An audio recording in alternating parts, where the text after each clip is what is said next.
We're gonna go now. Ladies and gentlemen, how could I... Oops, wrong intro.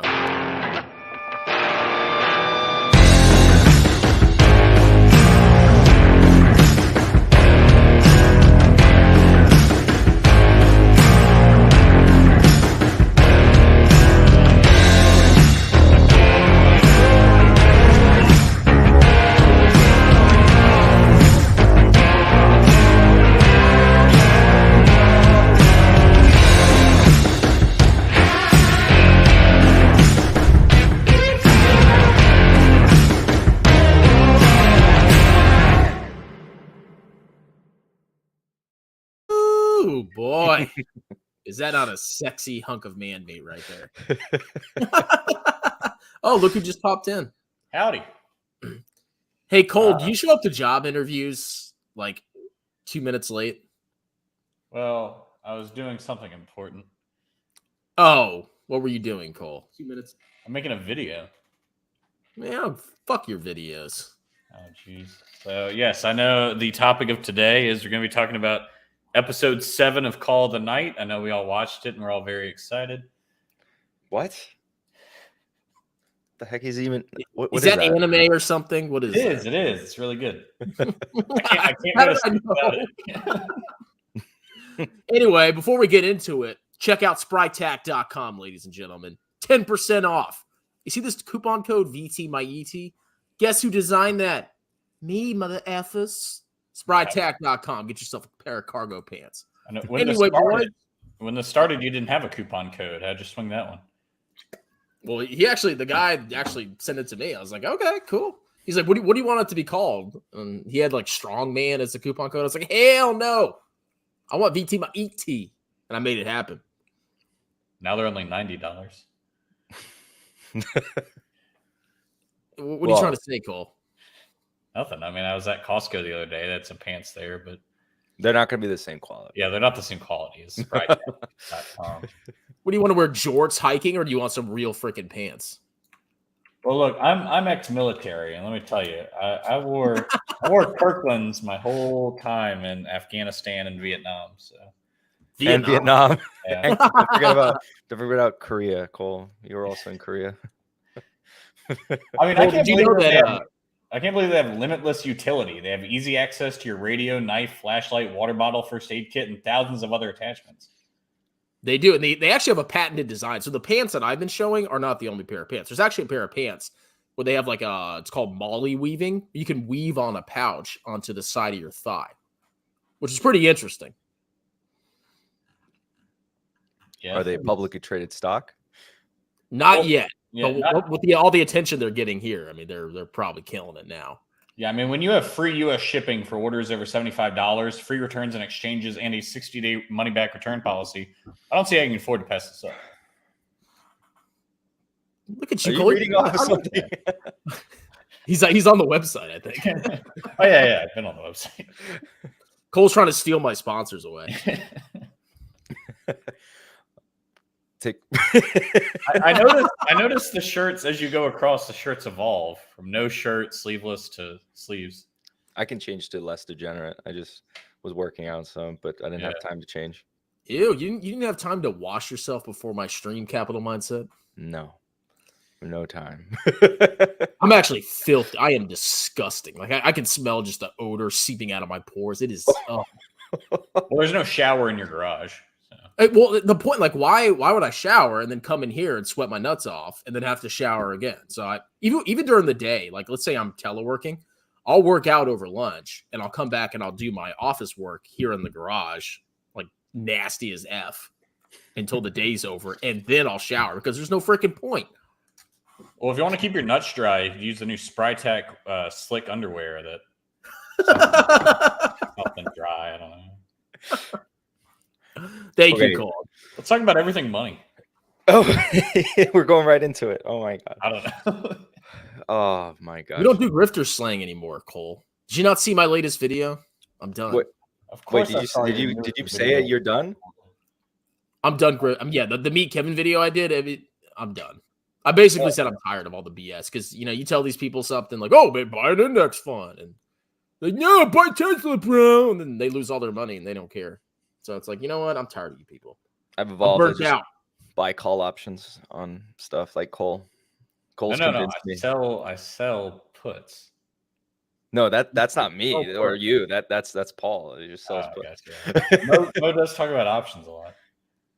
Oh my god. Have any of you actually traded op? I mean, well, I know Cole trades, aka loses all his money, but have you guys actually like legitimately traded options before? I tried it. I tried it one time and I got freaking wrecked. I'll occasionally buy, but it's pretty rare. Mainly sell. More sell than buy in terms of frequency. So what were your thoughts on my video, Fabio, where I criticized selling puts? Well, yeah, like no, I commented on that video. I said because it's something I didn't think about before, because selling puts in a smaller portfolio is really risky, because you're right. As soon as you like, let's say you buy with a strike price of $100 and you don't have a big portfolio, and then it goes down to, like, let's say even 80 or 50. Well, your strike is at 100. You're basically going to put your entire cash position into that one stock, depending on the stock that we're talking about. But like, let's say it's Apple. Like, I think what's Apple at right now? Like 150, 150. Okay, it's exactly $15,000. Multiply that by 100 shares. That's a lot of capital for a lot of people. So yeah, the thing is, like I say, when I was asked in one of my live streams once, and I think a couple times after, it's like, what size portfolio does like the game start to change? And I think, like, it is a nice option, pun intended, option to have, to be able to do that. But like, you got to wait, and then you should probably focus more on a strategy of building up to that point rather than trying to do it from the get-go, because it's probably going to be a losing strategy. And I mean, because like I have 6 figs in my portfolio, and even then, like, I'm not gonna have 16 grand just sitting there. Like, if I have 16 grand, it's going into freaking VT. I mean, I get it. Like, I guess if you're buying individual stocks and you're cash heavy, okay, it makes sense. But the vast majority of people probably don't even have 6 figs. That's just how it is in America. Yeah. Unless you need but a lot of them have even less in Europe, by the way. I found out even less in Europe. Europe has weird options that you can't execute them early. Yes, and they're not, well, I wouldn't even call them options, but we call them European options, right? But they're not really options. They're not at all like United States. So you just have to wait till the expiration, and then you can only execute that expiration date. Mm-hmm. I was just gonna say, so theoretically, a longer dated option could be worth less. Theoretically. Yeah, it is interesting stuff. But as far as, like, I mean, for more recently, so I had a call expiration on HRD that it expired, and I was able to keep the shares, and I was going to do it again the next Monday, but then this Elliott Asset Management started buying up shares, and also then they were in talks again to sell the company again, so I didn't do it. And then, so like, the loss there is like an opportunity loss, that if I were to do, like, let's say a strike price of 47.50, because I think that's actually one I can do, I probably would lose out if, let's say, the buyout price was somewhere close to the old buyout price with Lockheed Martin, let's say $54. So that would be like my implied risk. But either way, I'd be generating a gain. And at this point, actually, no, I'm not there yet on a long-term capital gain. I'm not there yet. Are you talking about selling calls? Yeah, selling calls. So like, that's something that I've been doing this year. I have videos on those. I usually make them really conspicuous. So like, very terrible thumbnails, very terrible titles. Very weird to my face in them. Yeah. Like, I do that on purpose. So like, only like the capital mindset audience that knows that video is coming out and they ask for that video will go see that video. So they usually get really low views because it's not a strategy, that's supposed to be promotional, so to speak. So like, you can attest to like the last thumbnail on the last video. And what did I even call it? And then another one, I just like copy pasted chicken tenders, like all of it. So like, not many people are going to click that. They're going to think it's too goofy. No, on YouTube, that's genius, man. I'm surprised you didn't get 100,000 views. With rockets and chicken tendies. And I think like I put in the title, this is like clickbait on one of them. Like, so people aren't gonna, because it's not like clickbait actual, it's just making fun of clickbait. I mean, like, how much in premium are you even generating? So it depends. So like, I don't do it on every position, and that's because not every position let's say the market is attractive for it. It really does depend. So like this year, I've mainly been doing it on 2 securities. Specifically, one is an insurer that I've held for over a year now, which is Unum Group. That one I bought during the pandemic, and I'm basically at this point I'm sitting on a lot of unrealized profit, and I'm selling contracts, a little bit long dated contracts. I sold on a portion of it expiring in December. And I think right now I'm actually under on those because the strike price I think was, I have it here. I have it saved here because I always forget what my strike price is. Strike my dike. Strike my dike. Elemental says, Fabio, I appreciate you representing the centrist position in the shirt debate. Yeah. No. What would the shirt debate even be about? The shirt debate? Yeah. What's the shirt debate? Shirt or no shirt or no shirt, and then I'm in the middle saying like you can have a shirt but also have the comfort of not having a shirt. Well, obviously not wearing a shirt is ridiculous and unprofessional. Okay, I mean, like I don't dispute that whatsoever. Like I side against myself in that debate. I side against myself. I just don't give a shit.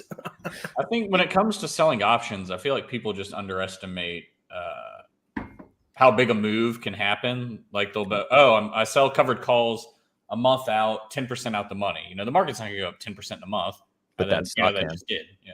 And then, I just sold my shares and I lost money even with the premiums, and I have to buy back in at a higher price. So, I think it makes it overly complicated. Are you assuming that like you're down on the position? Because like I have like set rules for myself. Like I wouldn't even consider it if I'm down on a position. I have to be kind of already thinking about selling it in the first place. Yeah, Fabio and I have mentioned that where generally the only time I would sell a covered call on something is if I had 100 shares of it, and then 2, if I wanted to sell it anyway, because like my VT that I plan to hold for 40 years, I don't want to sell a covered call on it. Even if I might make some money, I might also be forced to sell it after a huge run up. And I think it's simpler to just buy it and go about my day and hold it. VT is known for having massive spikes. Yeah. That's why I even say in the videos, because I do them upon like requests from people. So I say in the videos, like, you don't need this to be successful whatsoever. Like you can just not do this ever. So like I'm not. What? Paul says you do. Yeah, that's what I'm saying. So I disagree with that. I think it's not responsible to start just telling people. It's something that if like they so desire that there's nothing going to stop them from trying it, you can try to say like, okay, this is like what it can kind of look like. But everyone's going to have a different strategy. Some people are going to be a bit more aggressive. I think, for example, I'm pretty conservative when it comes to selling calls because I don't do it on every position. It's like very select positions that I'll say, okay, I'm willing. Right now we're above like where I'm happy selling it, and I'm going to see what the market's kind of offering me. But sometimes I won't do it with everything. Like Unum, I made a video saying I'm deciding I'm going to start selling or looking to sell my Unum position for a profit because my average cost is in the mid-teens and it's sitting close to $40 a share now.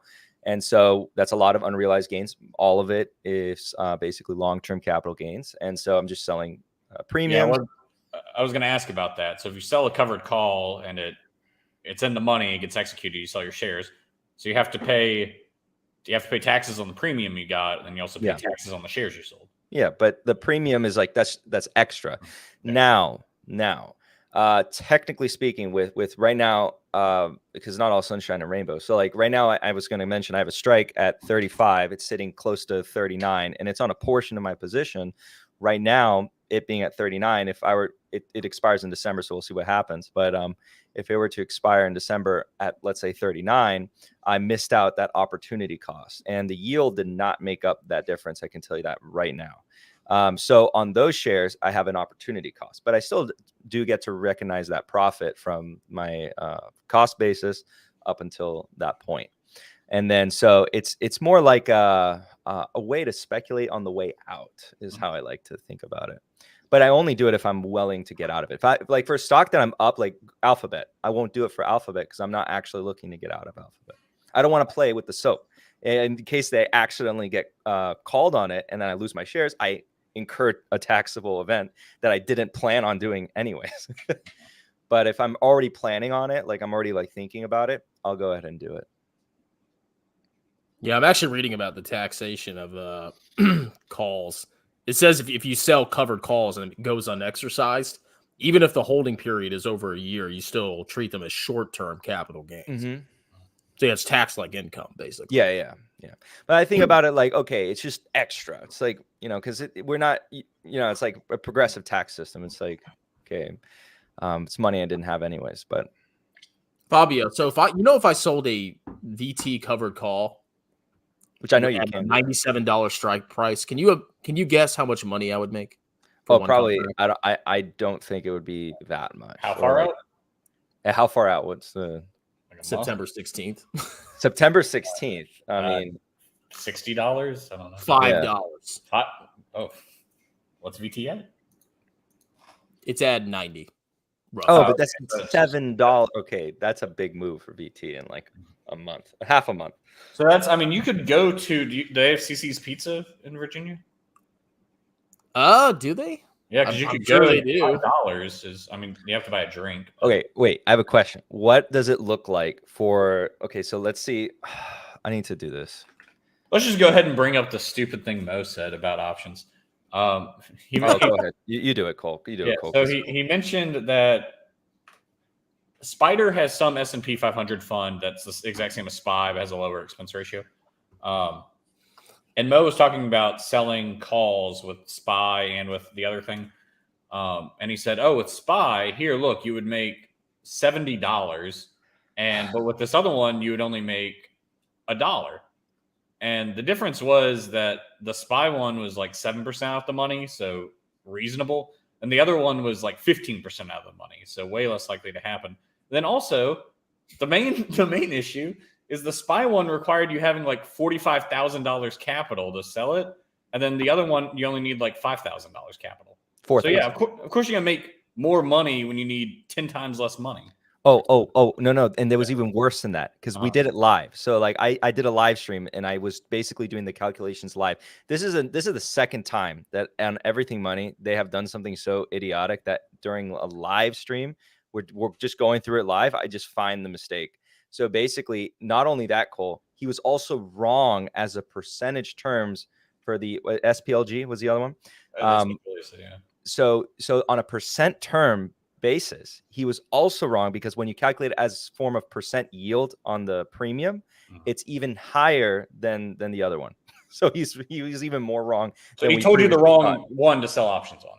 Yeah. His conclusion was also wrong. So even if he was right, his reasoning for being right was wrong, but then he was wrong. He was just wrong.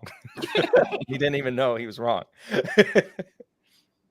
That is what it is, man. It is what it is. I'm kind of just like, I'm just cringing. They just took a massive turn. Like before, I thought they were great, and now they're just getting freaking ridiculous. Like, it was the moment they apologized to Jeremy. No. I was already pretty critical. You think getting like any contact with Jeremy just corrupts you? I've realized that him and Jeremy are pretty much like the same when it comes to investing. It's just opposites. So like Jeremy is overly optimistic, and then he'll just buy anything. But then Paul is like, he's like a cynical investor where he just won't buy anything. But they're he basically any stock where they do the analyzer, they're like, yeah, this is overvalued. Yeah, well, okay, I'll give them credit. He's a better investor than Jeremy.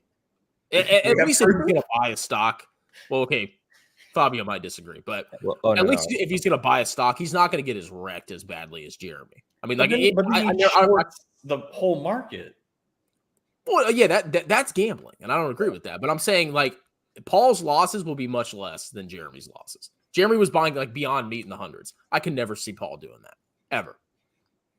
I read that Paul is like 97% cash right now or something.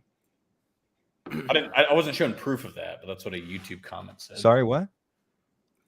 What'd you say? I heard like Mo is like 80% cash and Paul is like 95 or 97% cash or something. If I was them, based on my own track record, I would be 97% cash. In treasuries. I'd just be like, please, Daddy, be my dividend income. Man, you guys are savage.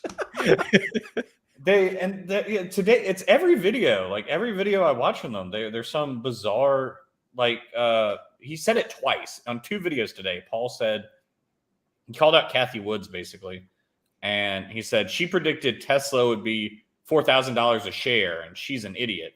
But he's showing a video from 2019 before the stock split, so her price target was right. And the editor, I don't know who edits their videos because there's always weird editing glitches. When he's talking about how Tesla didn't hit $4,000 a share, they put up a screenshot of a news article saying Kathy Woods was right about her price target. It hit that market cap. It's like, okay, so the thing is, I think Julius Caesar, who I don't think he's in here. He I think he said it once. Yeah. He's in here. Okay, I think he told me. I think it was him or someone else. He told me like once you see one of their mistakes, like you will never stop seeing all the mistakes. They just go on in every video, like at least one little thing. And I think it just happened to Cole, because now Cole, you text me like a new thing every single video. I think the Intel one, I think they made a mistake calling it a 10K. They weren't even looking at a 10K. They were looking. Oh, I don't know. I heard they were showing somebody said they were showing an old 10K, but you said it was. I don't know if they called it a 10K, but you said I think they called it. Yeah. But they said it was like that was like insane. Oh my god, that was like a deep dive. They called the video. This is a deep dive on Intel, and I was just like, bro, like looking at a 10K is not a deep dive. And also that's the preliminary still. It was, what was it? It was an annual letter to the shareholders or something? Yeah, it was like the annual letter. Oh, see, now you're seeing them first. I didn't.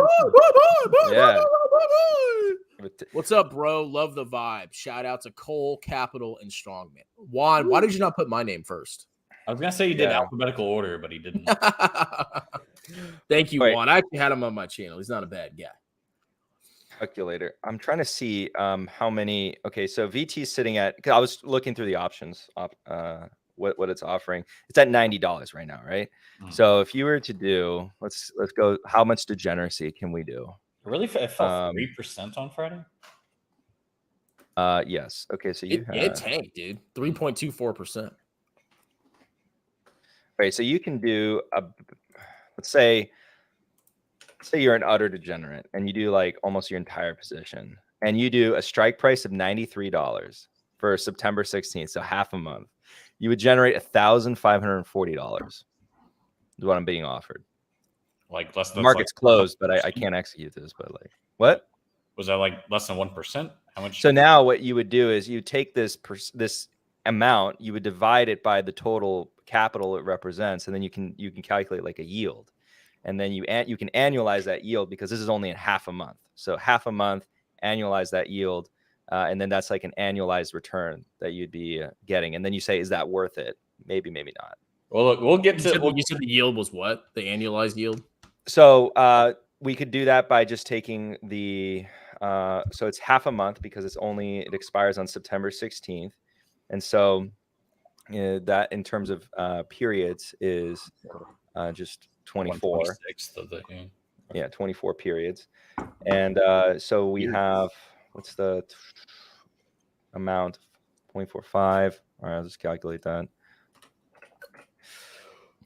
Divided by. I've been doing more reg on S corp today, so it's a little bit light on the math. My brain's still good. Ew, S corporations. Yeah, S corporations. More like ass corporations. Yeah, you don't have to calculate these. Actually, I'm curious. How did your FAR exam go? About 12%. Pretty good. So, because on the exams, the practice exams on Becker, I was getting. At the first one, I got like a 65%, then a 70-ish% on the last one beforehand. And so that's the Becker bump is a real thing, because when I took the real thing, it felt really easy in comparison. And so, yeah, it was good. We'll see how reg goes. But reg, it's tax, bro. I actually like reg. Reg's interesting. FAR is just so much more information. But reg is like very detailed information. But in comparison to how, because they forced us to do it in 3 weeks, it is a lot lighter than FAR was. FAR was just we're doing like 3 chapters per day. Before we were doing like 6. So yeah, it's like it was nuts. We were dying. Mhm. I've got something the strong man can finally relate to. I know he's not about the EM hate. I was at Target. I don't go to Target very often, but I was at Target, and they had hugest selection of tattooed chef I'd ever seen. Walmart had like 2. This had like 8 or 10 SKUs, but everything was 20% off. I just want to interrupt you, Cole, because I don't care what you say. I'm kidding. If stores can't keep tattooed chef in stock because it's selling so fast, why would it be 20% off? Yeah, because they're trying to move inventory. You're right. You're right. No, you're absolutely right. Yeah, they're trying to move inventory. It's not moving as much as they'd want it to. But the annualized yield is about 12%. On selling the calls. 12%. That's assuming you don't get exercised. So if you somehow perfectly time that every single time and you never get executed on your calls, you would generate an extra 12%. Do you know how heartbroken I would be if I got exercise though? Yeah, because you would PT just go away. You would lose because all of that would go away. You'd rebuy it, and you'd have to be very careful for that short-term capital gains. Because yeah, you're sitting on probably a lot of long-term capital gains. Well, it's all my IRA, so. Now, can you sell options in IRAs? I don't think so. I'm sure you could. I've never tried it, but I mean, you probably do most things you can outside of one.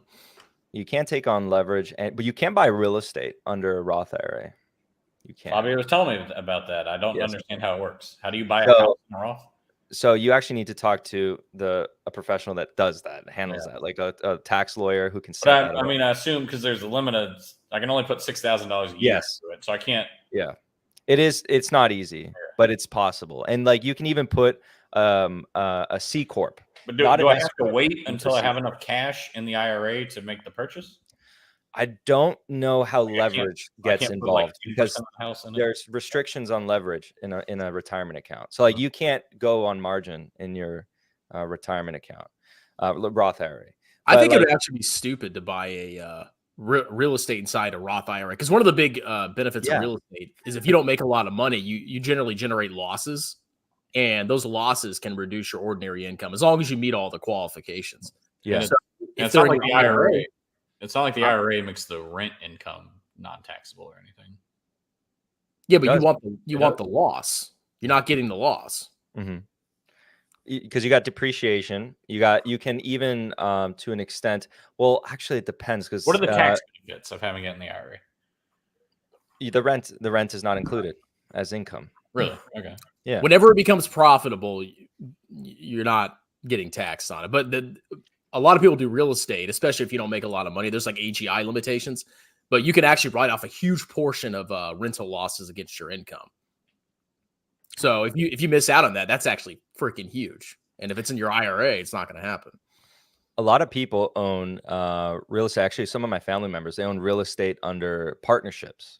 So in partnerships, it's actually really advantageous to own real estate because a lot of the capital that comes down comes as return on capital up to a point. And then if you keep reinvesting into more and more properties, you basically are upping the amount of capital. And you don't have to pay taxes. It's deferred. It's deferred. The government will get its day one day when you realize a taxable event. But it's as long as it's return on capital, because it's basically like the way to conceptualize it is like the company's borrowing from you, and then the company's just paying you back. And then once your cost basis is basically reduced down to like zero, all the capital has been returned, then it comes out as ordinary income. So REITs in an IRA is different. Yeah, REITs in an IRA, that's actually what you want in there, and not MLPs. MLPs is not good to have in a Roth IRA. Nobody watching this is going to buy a house in an IRA anyway. So yeah, because I mean, I thought Cole was saying like I've never heard of that. I mean, I haven't been doing tax that long, but buying a house in an IRA. But yeah, REITs obviously that makes sense because REIT income is, that's pass through. That's ordinary income, and you definitely want that inside a IRA. So if you're going to buy a REIT outside of inside a taxable account, you're going to be paying mega taxes. Yeah. Like I agree with you because I don't think it makes sense though to put a property in an IRA because you do lose out on all those other benefits. You forego them because you can't double dip. You can't use the IRA money to buy other things that you could have invested in. Yeah. Like VP. Yeah, well, any kind of equity, and like if you want to diversify, I mean, like I imagine you have real estate as part of your wealth outside of the retirement account already, and then you're just going to go into your retirement account and just go more. Yeah. I'm in it. This is my wealth, my house. See, because I go on Zillow and I see my house is worth 50 grand more than what I paid for it, so I'm richer. It's Yeah. my retirement. Now, a lot of people watching are actually $10,000 richer. Yeah. Should we talk about that? I assume it has to come. Go for it. I don't even know what is this. Maybe Student I do. loan. Oh, student loans. Student loans. Sorry. I'm a little slow. Student loans. Yeah, we can talk about that. I mean, we have probably a list of things that we can really get into. Yeah, we haven't been on here in 2 weeks. It's been my fault. I have a lot of. It's been 3 weeks. No, and it was good. It was good for me because I literally had to just hunker down on these things, catch up. But I haven't even made videos, guys. I like the last video I filmed was 2 weeks ago. Wait, you're focusing on passing your CPA exam and not making YouTube videos? Yeah, it was what terrible. A loser. Strongman told a viewer I was dead. I hadn't uploaded for like 5 days. It was not that long. Dude, it was longer than 5 days. You vanished. A real YouTuber would never let his. Well, I give Fabio an exemption because he's studying, but a real YouTuber would never let his channel languish for 5 days. Yeah, 5 days. I mean, that's longer than Kevin quits YouTube. Well, I don't know about Cole because Cole puts a lot more effort than me into editing. I don't edit. I literally same with you, like Strongman, you too. Like you just do the live streams. He doesn't even make a video. He just goes live. That's what I'm saying. But it's good because it's sustainable. It's a sustainable practice. So like for me, I think the way I'm doing it is sustainable because if I do a live, it's no editing. If I do a video, I don't really do much editing. I kind of just plug it in between. I do one go. If I need to and I have the time, I can just pause record, switch the screen to what I want it to be. So that's like a cut and then just continue the record. And it's easy and no editing because it's too much work. And then I can focus on providing my time elsewhere better. The memes, though, take a lot. Well, the only downside to lives is something like if you make a mistake, you're kind of just stuck with it. Like I made this quick investment calculator this morning. I was like, I was going to talk about, this is why it's stupid to pay a financial advisor. And I screwed up the formula. So I typed in, if you get a 10% rate of return and you have this initial investment, and it was like a negative number after 30 years. I was like, okay, there's something wrong with this formula. I was like, shit. Delete the video and restart it. But I guess it's just how it is. Classic Heroes brought up Fundrise. Now, Fundrise is an app that lets you invest with the big boys. You can get real estate deals that only billionaires normally have access to. Let me tell you about Fundrise, okay? Yeah. So here's from a tax perspective. I did taxes for one person that had Fundrise. He had like 20 1099s, like 20 different forms that I had to go through and input and check. And then he got a K1, which is more freaking work. So if you're investing in Fundrise, you're just going to be taxed out the freaking butt, or you're going to pay a lot of taxes for tax preparation if you don't do it yourself. Yeah. Cole? Cole died. They killed him. He's dead. He's dead. His enemies came for him, and now he's gone. Just getting an epic snack. No, but I agree. So like, because I was gonna say like, you probably lose out on something, and imagine they don't do your taxes for you, and the way they do it is like you own all those individual properties. I forget what the structure is called. You're probably a shareholder, and they cut you a K1 as your percentage ownership. Like I've seen K1s. Like if you buy a like Sunoco, there's a couple publicly traded partnerships out there. They'll cut you a K1, and you'll see your ownership percentage is like 0.001%. And they're the most convoluted, complex things. So you got to sit there and you got to like input all the K1, and it just takes freaking forever. And you're not really making any money. It's stupid. So just from a tax preparation perspective, I think it's ridiculous. But they're deals that only billionaires normally have access to. Yeah, that's right. Just like the Kevin Series A. There's an app that's just like Fundrise, but it's for art. Y'all remember? There's a lot of YouTubers doing ads. What'd you say? Masterworks. Yeah, I think that's it. So I was going to say the one way again, some people do like the thing is that's the complicated part because you have to trust who you're going but partnership setups for real estate, you pile in capital And then, yeah, the billionaires only have access to it. It's like, not really. You just have to find enough people to pull up the money, certain amount of capital together, form a partnership, buy real estate. There you go. Guys, I made it sound easy, but I have an idea for an app. oh god, I don't know if millennial. You're such a millennial. All right, give it to us, millennial. I found out about this thing a few days ago. It's called. Have y'all heard of the millennial pause?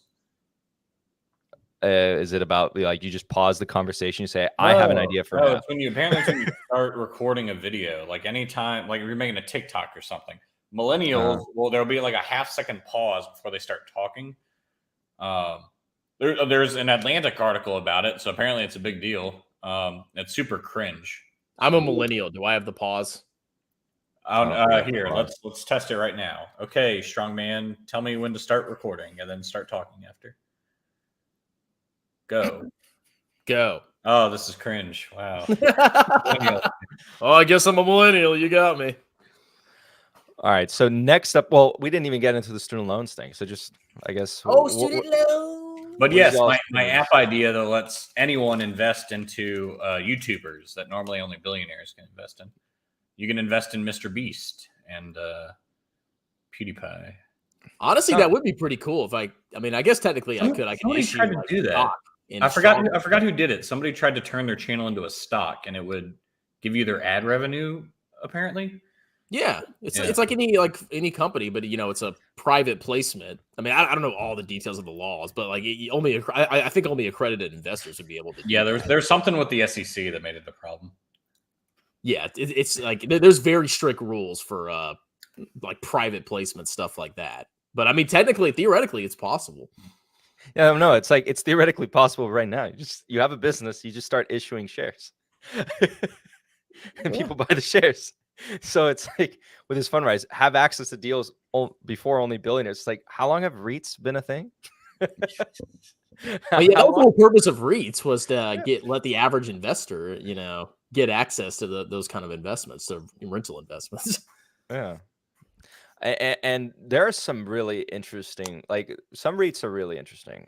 I mean, that's a very stupid statement. It has no substance to it. Obviously, I like the REITs that the billionaires invest in.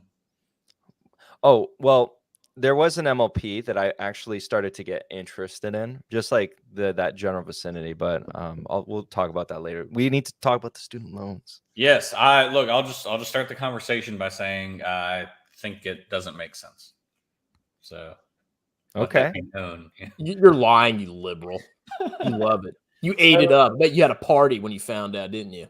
So if we just start with the assumption that does anyone know how much debt was canceled? Because I know there's like in total there's like 2 billion in student loan debts, but we didn't cancel 300 billion. 300 billion is what was canceled. So the comments are just tearing into me. yeah, he hated it. So yeah, let's just assume it was a smart idea to have some kind of $300 billion assistance program. The point of a government assistance program, you would think, would be to help those most in need. I mean, that makes sense to me that you would help like the poor people, but the student loan program only affects people who have the group that has the highest earning potential in the entire country, people that went to college. So if you're going to spend $300 billion, even if we say, hey, we have to spend $300 billion helping somebody out, college graduates are like the last group of people I would ever look to for that. But they vote left, so they want to help them out and motivate them to vote in the midterms. The second major issue is if we just picture two people that are identical in every single way, everything about their lives is the same, and they both took out $10,000 in student loan debts, and they both got an auto loan for $10,000. One of them just decides, hey, I'm going to pay off my student loans first because they have a higher interest. And the other person says, hey, I want to own my car, so they pay off their auto loan first. The one who paid off their auto loan first, everything about them is the exact same. They both took out $20,000 in debt total. They paid back $10,000 in debt total. They just paid a different debt off. One of them, the government said, hey, you are in debt, so here's $10,000. But the ones who still has the auto loan, the government says we don't need any help, even though they're the exact same position. So it doesn't make sense in that regard. Anyone? They should just might as well just cancel it all. You know, why not? No, somebody. No, there's no consequence. Yeah, like everybody in the world just wants to buy U.S. Treasuries. Like nobody cares, you know. And the interest rates don't go up massively. Like, just print as much money as possible, or excuse me, issue as much debt as possible. Who freaking cares? So I saw some because I read a lot of arguments about it. Somebody said, "What up, Unique God 787?" By the way, he didn't say what's up to you. By the way, yeah, but I was, I know I read the chat, so I tried to. Do you see the at? Yeah, it's not. Wait, Twitter. that's not your name, Cole. Your name is not Strongman. Your name is Strongman Personal Finance. I didn't glow for you. Highlight, whatever. Anyway, glow. So people highlight, you know. Anyway, so people are saying that there's zero downside. So basically, the government didn't print any money. They didn't pay anybody money. They just canceled the debt. So there's no downside to it. And so somebody said, well, why don't we just cancel all mortgage debt?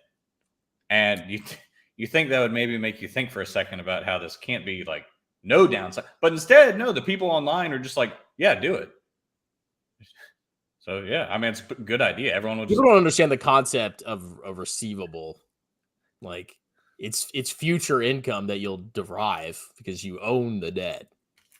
People don't understand that. Somebody's debt is somebody else's income. We could just transfer it all into because it still exists in a different form. They're just like canceling it's just going to be collected separately elsewhere. It has to be because they still have to pay back those treasuries.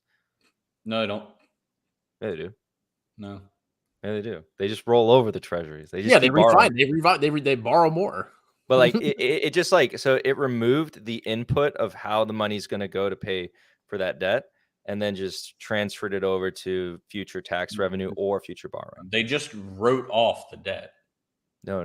They removed. They severed the part of where those individuals were paying that portion of debt, but that debt was still tied to other debt that the United States government has issued. So it just transferred it over. I think part of the reason why there was such a push for this is, I think it's the only debt that Biden could unilaterally cancel. Like Biden can't sign a bill or whatever the presidential thing is that says like, oh, there's no more credit card debt. Like, well, you know why, right?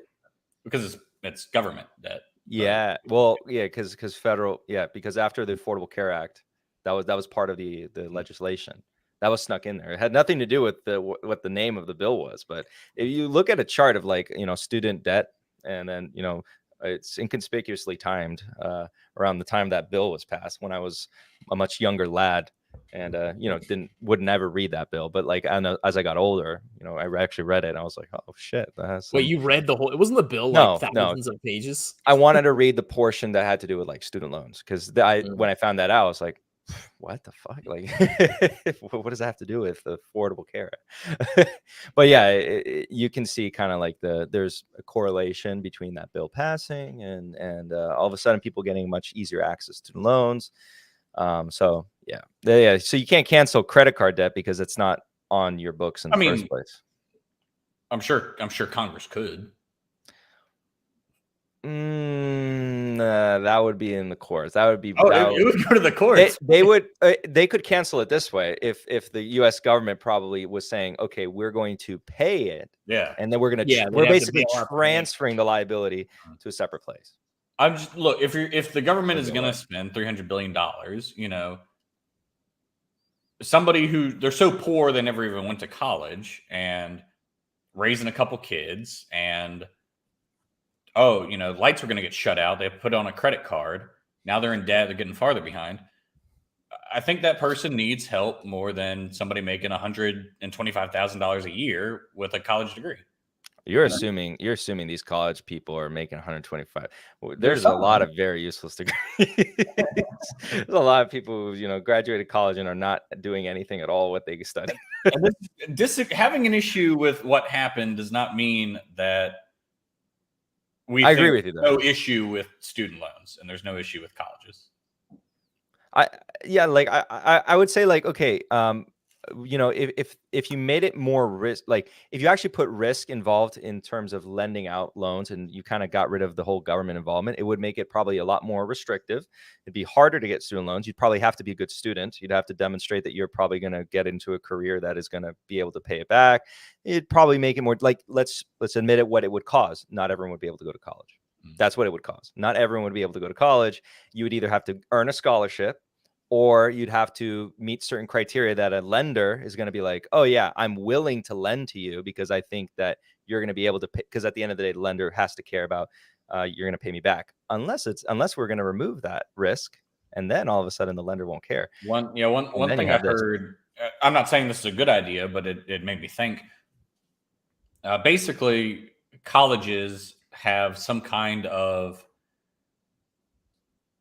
interest in you doing well after you graduate. So I don't know how it'd work. Maybe it'd be some kind of like a percentage of your, maybe what you owe the college for your degree is based on your income, like after your first 5 years after you get out or something. So if a college is going to give somebody, because there are degrees in underwater basket weaving. I don't know if you've heard that. There are underwater basket weaving degrees. That's a meme. It's real though. No, it's not. It is. The point is, no college is going to spend 4 years teaching someone that if they're going to proceed to make no money. But since they're nonprofits, what are you talking about? They're nonprofits. What are you talking about, Cole? Well, since the person can take out a $60,000 loan, the college is going to get paid either way, no matter how the student. I don't understand what you're saying. They're nonprofits, Cole. There's actually very few for-profit universities. All the best ones are nonprofits. So basically, if the college made money based on how well the students did after they graduated, they'd have more of an incentive to push them towards better degrees. Yeah, but they don't want that deal. They just want to get paid no matter what. It's true. They don't want to do it. They're gonna fight against that tooth and nail. That's why we should have more. Why do you guys keep using the word profit? They're nonprofits. Yeah. Well, we should have. Okay, nonprofits. A nonprofit. Okay, yeah, they're nonprofits, but I'll start my own nonprofit and I'll pay myself a salary and I'll get myself some benefits, and people can still benefit from starting a nonprofit. I know this is getting even more controversial, but I just want to say real quick about private prisons. Everyone always says like, oh, private prisons are terrible because they're for profit, but the public prisons still has so much money in them that like they don't want a lower prison population, because then even though they're public prisons run by the government, they still have guards on payroll and they get their pay cut. Yeah, thank you. No, that's what I was saying. I was actually like, I sold Geo, but I'm actually bullish on. I saw your video, Fabio, and you talked about it's Geo and what's the other one? CXW. Yeah, I'm actually freaking bullish. I mean, I'm not buying them. I already sold out, but there's no way those private prisons are going away. No freaking way. There is no way, because the federal government lacks the capability to be efficient enough to actually produce the necessary infrastructure, and prisoners have. Unfortunate to those who think they should go away. Unfortunate to people who think that private prisons should go away. Prisoners have something called rights, and you can't shove them into a small little itty bitty space if you don't have the infrastructure for it. So either one, you have to, use their services, because you cannot overpopulate a prison that much.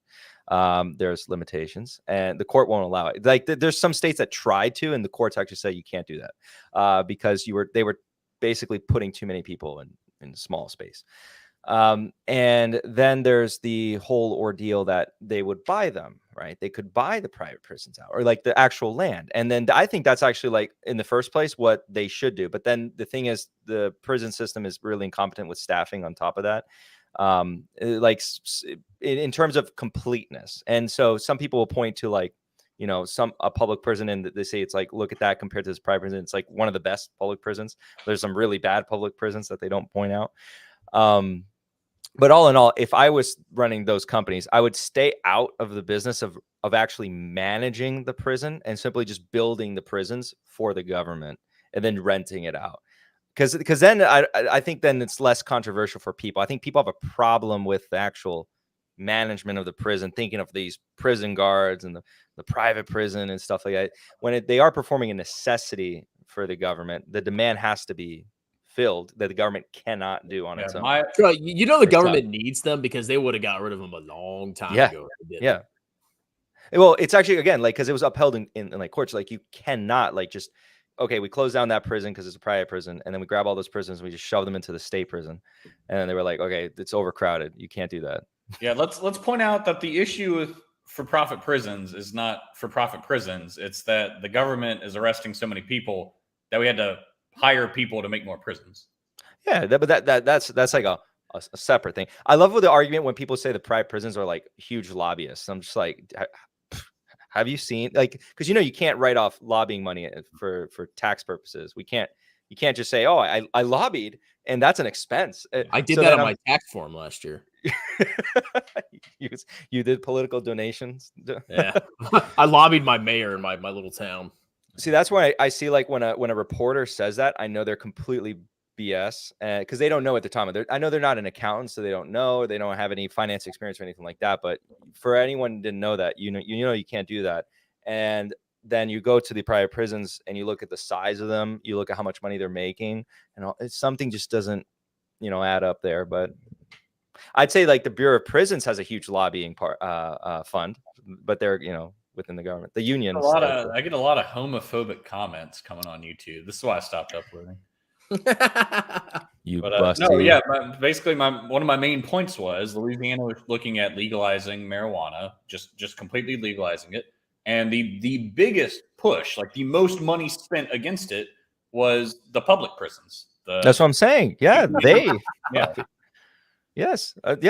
Thank you. Because I'm like, the private prisons don't have the money to do that. The public prison, I think it was the unions, right? In the public prison. Yeah, it was the police unions. I think like prison guard unions, whatever the name for it is. Yes, because it draws demand for their services and then secures their job. If they so you're bullish on Geo, is what you're saying. If they fix the laws, the public prisons would have to fire their guards, and they don't want that. So they're both private and public prisons have an incentive to lock more people up. Yeah. Yep. Luckily, I watched Adam Ruins Everything, so now I know everything about prisons. No, that guy's a joke. Honestly, most of those guys just like they don't do any. They do like the modicum of research, and they just form a narrative. They're narrative formers. Yeah, they should watch our videos instead. Then they would know. I don't want them to learn. I like them being like that. Yeah. But yeah, there's an interesting part of the thesis that, the land value to the public sector is even more than the stock price. So it's pretty good. It might turn out well. GEO is the more leveraged one, so you'll make the most out of that if both of them turn out well. CXW is the less risky one because they've actually deleveraged a lot. Yeah, if I'm gonna gamble on stocks, I want the risk, baby. And the big fear with Geo was they had some debt that was maturing, and they were like, "Oh, none of the banks are going to refinance it." And then recently, they came out with, I think they had some modifications to their loan agreements where they extended out the debt payments. So I don't know. It seems like a good deal to me. Yeah, Fundrise lets you invest in prisons that only the billionaires get to invest in. Oh my gosh. All right. So we covered student loans. Somehow we got into private prisons. We brushed on the EM shenanigans, the intel. All right. Let me answer this question and then we'll go on to whatever y'all want to. I do the L funds, but you do whatever you want. Continue. The L funds. What's the L fund? Target Retirement Fund. Oh, okay. Then that's for government, TSP. Yeah, it's basically VTE without China and Russia. Oh, okay. Because you don't want to do that. You can't. Yeah. Okay. So what was the other thing you wanted to talk about, Cole? You texted it to me. I don't think I swear it was just the everything money. I mean, there's probably more everything money things to talk about. It probably was more everything money, but they also had another video earlier this week where it starts record. It was so. Have you guys read The 4-Hour Work Week by Tim Ferriss? No. Sounds like lazy liberal garbage. Yeah, he's pretty conservative, dude. So the 4-Hour Work Week is basically, I haven't even really read it, but from what I know, the concept is, hey, try to find somebody in some country where their cost of living is like $20 a month, and then pay the dude like $50, just do all your stuff for you. basically I guess like geo arbitrage almost. And I'm pretty sure that's what Everything Money does with their editing. I think they just ship the video off to some random dude because there's so many weird that there's no way their editors speak English just because of how weird some of the edits are. This one's not really a language barrier thing, but they uploaded a video earlier this week where it starts recording and Mo is just standing there in silence for like 3 seconds, and he's like, "Hey, I'm Mo," and that was weird. And then it gets to the end of the video, same thing happens. He like just goes completely blank. And then after like 5 seconds, he's like, "How was that?" And then the video ends. Is that video still up? I think so. It's really weird. I want to watch that. Wow. I mean, it could just be that there's too many videos that they're making. Probably. That was the other thing I was thinking There about, is. how many mistakes they make in terms of like actual, thinking about an investment. But yeah, I mean, the more recent one, I guess. Chat's saying that Seth edits everything, but that's impossible. He's working on his wedding business. Yeah, he doesn't have time for that. He has to give you the experience. Yeah, I've been refraining from going into like content about EM and criticize them like that, because I said I was going to buy their product and see for myself, because I grifted. Yeah, right now all you've done is stolen money. Yeah, not stolen. He gave it to me, but I'll give it right back via the subscription. But I'm waiting till I have time. I don't have time right now. But yeah, it's not. Oh, it's a guy from the Philippines. Oh no, sorry, never mind. I read it wrong. Not from Fiverr or Philippines. But no, I have a friend that does YouTube, and his editors are all from like the Philippines or places like that. Because I mean, genuinely, you pay them like $500 a month, and that's like more than the average wage in their country. So $500 a month. I'm making up some. There's some countries where $500 a month would be like more than they make it, than like the average job. So if you do live in one of those countries, look into being a video editor, or just doing something for a Westerner. Is that what you're saying? Yeah, basically. Dude, I was paying Nate $5 a thumbnail. Like that's the most I'm gonna pay for any kind of. That's like a house in some places. See, look at Julius Caesar's recent comment. This is true. This is really true. This is like real. They sent me this video. This is a real thing. So basically there's a video that it's only for their paying members, right? This makes it even worse. Like, you're paying for that. Talk about how Paul claims he's a genius but can't find short-term debt for SM. He literally pulled up their financials and he said, "I need to call the investor relations to see what's up, because I don't understand what's going on here. Like, why is their current liabilities so high?" And then all he had to do was actually look. This is the other thing when he was pitching the stock in his videos, where they thought it was super cheap, but all they had to do was pull up 10K, go into current liabilities, see that they had a revolving line of credit that was huge. It was the worst place to put that debt. All short term, all interest rate sensitive, all of that. Just like, and it was insane, the size of it. And then they were buying back shares. They were probably borrowing on that line of credit because no one was going to lend to them on the long end. So these absolute wackos at that company were like, let's borrow on the short end. Interest rates are low. They're never going to get higher. And we'll just buy back a bunch of shares. Nothing could go wrong. And then so since they made that video, it just went like just absolutely collapsed. And then, but he did not understand why the current liabilities was the way it was. I think it actually memed up with the meme stocks at one point. It went up a lot in a single day. This is a sleep number, right? Yeah, SMBR. Terrible. You guys see, right? I'm looking at it. You guys keep talking. No, I was Juan Valdez saying Everything Money uses a guy named Rohan from India. He speaks English and travels to Switzerland. They charge about $25 per video. $25 per video. At my scale, it doesn't make sense. I'll tell you that right now. I was gonna. I mean, that's. I mean, I guess they don't do much with the videos, but typically to edit a video would be like $100. But they do have very simple edits. So. Yeah. I mean, once you get to a certain point on YouTube, 25 isn't a lot, but like even like I would not pay freaking $25. Oh yeah. It doesn't make. You'd have to be probably over 200,000 subscribers for it to even start to make sense. Well, it shocks me the amount of money people spend on their channels, and they're not even that big. It's like, dude, Yeah. how you're not profitable? You're just losing money, hand over fist. that's why you should get to a point where you can go, no edits, and you just submit the video. Just practice to be good at that point, and then you're good. And if you make And mistakes, the thumbnail is just a picture of your face staring blankly into it. Yeah. Exactly. Oh, with your mouth open, lips perched upwards, like exactly. You see, there you go. There's my thumbnail. That's all you need to. That's all you need to do. But yeah, I just think like it needs to be sustainable. Like whatever's a sustainable practice, if you're going to be doing like a hobby, because otherwise you'll burn out. So I'm looking at a Sleep Number, right? And their current liabilities are $906 million. Their current assets are $207 million. Yeah. That's not good. Yeah. And their current debt is higher than all of their current assets.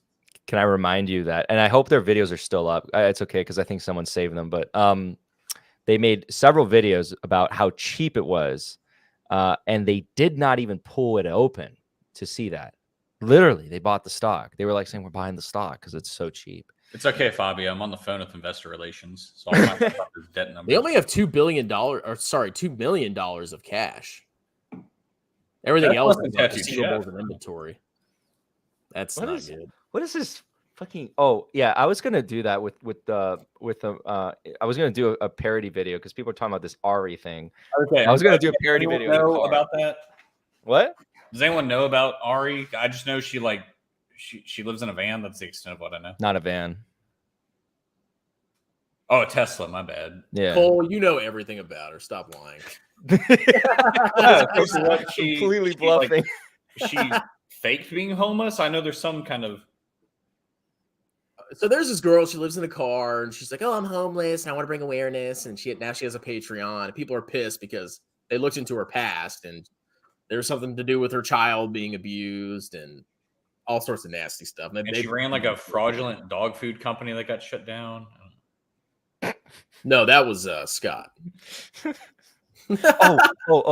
we just say like I was on a live stream and I thought there was a guy impersonating Scott because the guy was like, I thought he was insane. Like it was like, there's no way that's Scott. There's no way that was Scott, but it was, and I was like, what? The guy's actually. In case you didn't understand what he just said, Scott was in Echo's chat and Scott was being so insane and crazy that the whole stream, Fabio thought it was a parody account. Yes, yeah, I was like, it has to be like there's no, but I was genuine. I was like, that's not Scott. That's like literally a troll. I think the guy's hilarious because the guy's like, doing a decent job at like kind of going, oh, that could be but like I was like the comments were too out there. And yeah, I was like, there's something just very wrong about that dude. And he's like hyper competitive. He's like, oh, I got more views today than you did. Oh my God. It's like, okay. Well, it is embarrassing that you bought subscribers just to try to match his channel. So yeah, that's true. Yeah. It's embarrassing that all three of you did.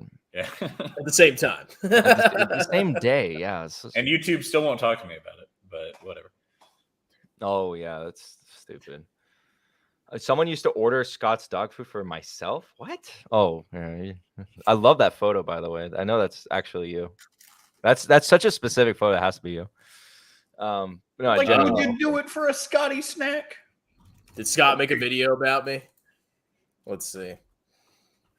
Oh no, that's the one. That's the one that we were talking about the other day. So it's that we already talked about that, but you haven't. Like it was the one with Ari or whatever. Talk about Sven. Oh my gosh. Yes, apparently Sven sold all his stock. Look, you can see Strongman's right nipple get harder when I say the word Sven. Oh, you see there it's getting. Oh, he's getting excited. He's like, "Yep." You guys know how it works because he has like I heard he sold all the stocks in like a portfolio. Yeah. That, like it's like his public one. Well, you're not allowed to sell stock. That's actually a rule. Yeah. Count Sven. Well, Fuhai. I want to suck your cock. I like gold. Thank you, Michael. I'm sorry. Continue. So, what were we saying just before that? Or are we going into Sven? Well, yeah, We're going yeah, into Sven. Let's do it. All right, let's go into Sven. So apparently sold his entire portfolio. And Reddit's kind of catching on to that, I guess, because I think after that size, you get your own like Reddit page where people just like. Well, this was in the value just investing talk to you. subreddit. This is in the value investing subreddit. I didn't see the subreddit yet, so okay. I think you should talk more about it because I don't. I mean, I guess I'll say what. Some. I think what's the most believable is. So I don't know if he still owns some stocks in his like private portfolio or something. I don't even know what his setup is. But the portfolio that you see if you're in his little group thing, he sold all the stocks in that. And the theory, I believe it, is that he's basically resetting his portfolio because stocks have done so bad this year that he's making a new one basically to kind of reset his percentages. So like if the stock market goes on a bull run in the year, he can be like, guys, look at my portfolio. It was up 20% this year. Whereas if he had kept his portfolio all through the year down, who knows how many percent. Maybe he was just booking massive profits. I think he was he was huge in Baba, by the way. And I think did he sell now? I think he's tax loss harvesting. I think he said in the video. Wait, he sold his Baba like at the lows. He said I probably bought video, he said why I sold. He said tax benefits. Keep in Charlie mind Mungered you have Baba. tax benefits at a profit. So he was selling ones he was down on.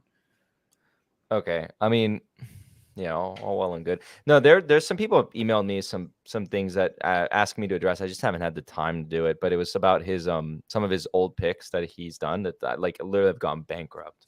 So literally, Jeremy experience, because that's a skill to pick a company that like then just goes BK. Yeah, that's one. According to the OP is a Reddit post, he had 50% loss in 2 stocks. Baba was one. Yeah, because he was buying Baba really high. He was buying Baba at EM levels. Like what, 2 something? Yeah. That's. I mean, because like I guess if you just looked at it on the surface, because like Baba got up to $300. So if you're like, oh, it went down, it's what, 230 now. That's probably a big buy. People probably piled in, and I feel like most Baba investors have cost basis in the 200s. Oh yeah, I would think so. That's pretty bad. Mm-hmm. Yeah, I think you because I only made the one buy on Baba, and I remember you were like, "Oh, I'm jelly about your cost base. Your cost base is now much lower, right? Because you bought it's 134 and change. That's pretty good. So I still have a lower cost basis than you. Oh yeah, no, you definitely got a better. You're one. What up, Matthew? Real quick, wanted to give a shout out to Fuhat, Judge Dredd, Bryce, Matthew, Julius, Lincoln, Gil, James, Manuel, and Juan, and other people. Thanks for tuning in. Cole is such a better YouTuber than I am. Cole is more. He has a friend who's already very experienced in this. He probably gives him advice. No, I'm just a nice guy. I mean, do you know how insane we would be if we had 0 viewers? We're just sitting here talking about prisons and. Dude, that was me like 2 years ago with Jay Doggy. We literally had like one or maybe 2 viewers, and I really suspected that the software was counting me and Jay. Oh yeah, no, it counts you. So yeah, it does. Nobody's watching. I mean, if you have your stream open, yeah. It'll count if you have your stream open, yeah, I don't keep it. I keep it up only in the YouTube studio, not on my like actual. Yeah, because that's where I can like control things better. Yeah, but all in all, I mean, it's Sven is I don't know what to feel about it, really. He's a grifter. I've been saying that forever. He's like, oh, index funds are stupid, and you put all your money in emerging markets, bro. In the Reddit thread, somebody said there are lots of variations of this comment, but somebody said if a barber tells you need a haircut, well, don't ask them. Don't ask a barber if you need a haircut because they're going to tell you yes. So don't ask Finn if you should buy his course because he's going to tell you yes. It's well researched data from a PhD. It's only $500 a year and going up. Research that you can find other places. Speaking of, I think a lot of these course guys are about to be out of a job because Robinhood just introduced like level 2 market data or something. Look, I can see. Look, I can see the 10-day moving average, the 50-day moving average, and the 200-day moving average. I can see the RSI. I don't need Mo for anything. That's that's yeah, $80 a month I just saved. Thanks, Robinhood. Man, does it cost more now? No, that's all free. No, you have to pay for that. You have to pay for gold. Well, no. Yeah, so the level 2 marketing data, that you do need to pay for that, but it's free to see the moving average and the RSI and stuff. They just added that for free. So holy crap! Yeah, Robinhood Gold, man. If you pay $5 a month, you get in-depth research, margin investing at 5%, up to 50,000 of instant deposits, and level 2 market data. Good stuff. Yeah, if you for just like $5, they give you a lot of stuff that people that pay Robinhood $5 a month shouldn't be trusted with.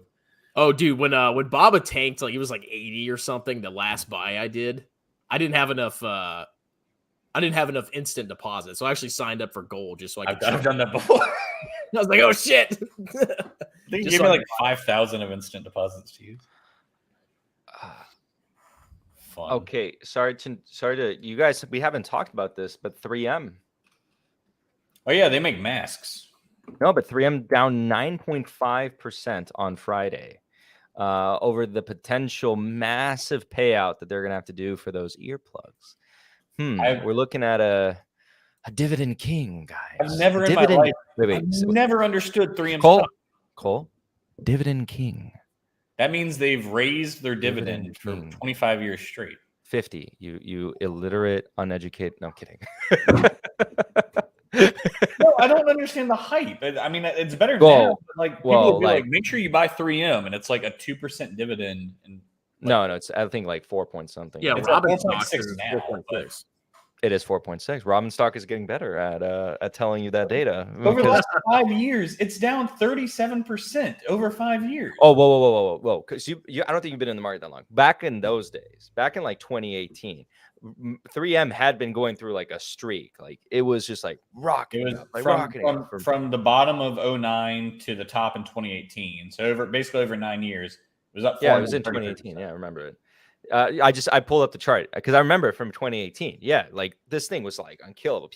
The dividend investors, it was like yielding like 2%, and people were like, it's all about the growth of the dividend, blah, blah, blah, blah, blah. I'm not saying like that's not true, but like, that's what dividend investors were all talking about back in those days. You would go on like, forums and articles. 3M was the shit. But it was expensive. It was like, I think it even got into the 20s and multiple. So mid to high 20s at one point.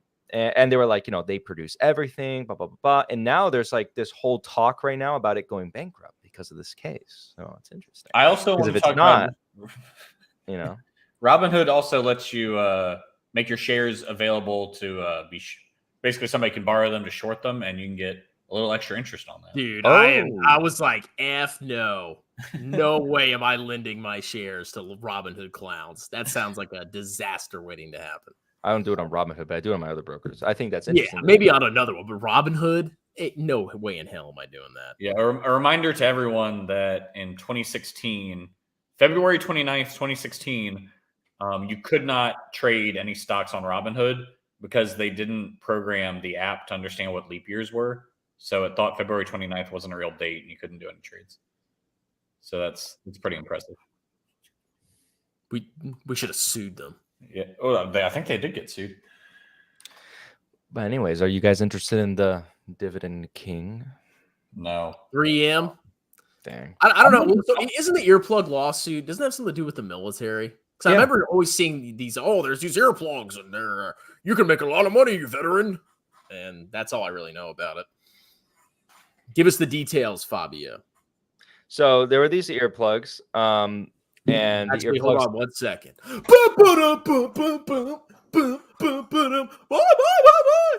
Fabio, is Dell worth a look? Big sell-off. Okay, Fabio will address this right after 3M. Thank you, James.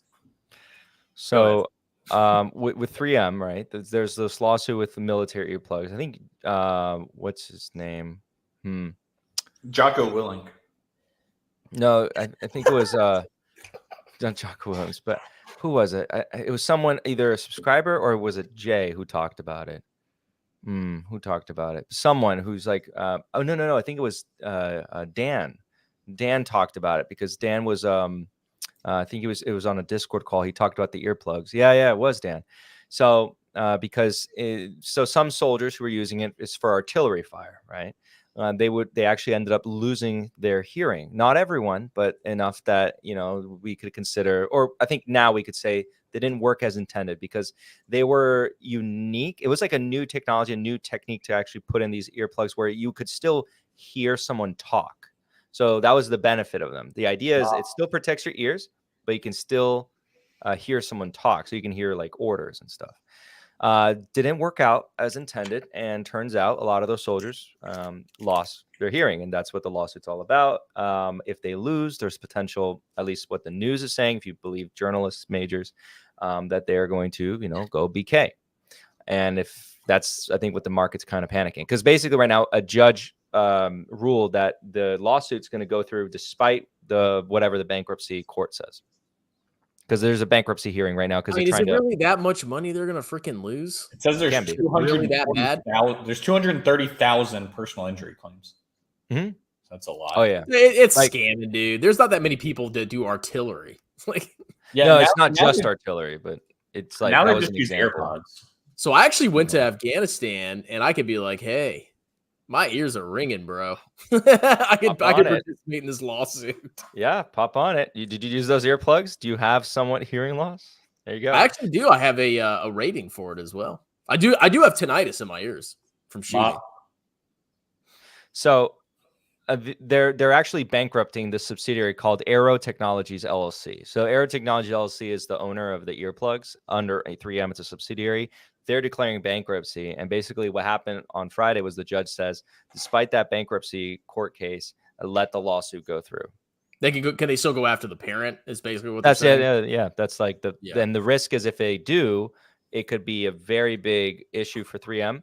What I think will more likely than happen is if the court doesn't decide to absolutely destroy 3M, because they could, they're going to settle for like a master settlement agreement where they have to do a payout for like, I don't know, 20, 30 years. So they just do the payments over those years because they did that to the tobacco companies, the master limited settlement, or not master limited settlement, master settlement agreement. And it ended recently, by the way, very recently, or I think it's about to end. It's either ends in 2023 or it already ended. And a lot of the cash flows were dedicated to, not a lot, but a decent chunk. And they just did that with Cardinal Health, McKesson, AmerisourceBergen. They also settled a master settlement agreement, and that's actually what if you see all those stocks, which Cardinal Health is one of my holdings, McKesson, AmerisourceBergen, Cardinal Health, they were being hampered down for a long time because of that way of what the courts were going to say.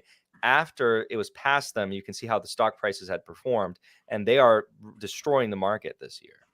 All three of them. Cardinal Health being the lowest quality of the three, by the way, but that's the one I own. McKesson being the best. Fabio, would you like to give me and the viewers a valuable lesson about interest rates? Sure, but I don't know if I should answer that question first. Let's do the Dell. So Dell is a company I did have a little bit of a history with. I spoke about it here and there in the past, but before it was a trade because of the VMware. Dell used to, for those of you who are newer to the markets, Dell used to own 80% of VMW, which is you can look at their ticker symbol. But VMW, again, was a subsidiary of Dell, 80%. So they were, on a consolidated basis, you could see the numbers together. But I was investing in Dell back then when it was like in the 30 somethings. The market, it had just IPO'd. The market was very hesitant about Dell because Michael Dell had taken the company private, and that was kind of like a shock to everyone. Everyone did not like that. So there was a lot of distrust in the company coming back. But if you had done some simple calculation based off of the value that I did think they were going to spin off VMW. They did, by the way, as you can see.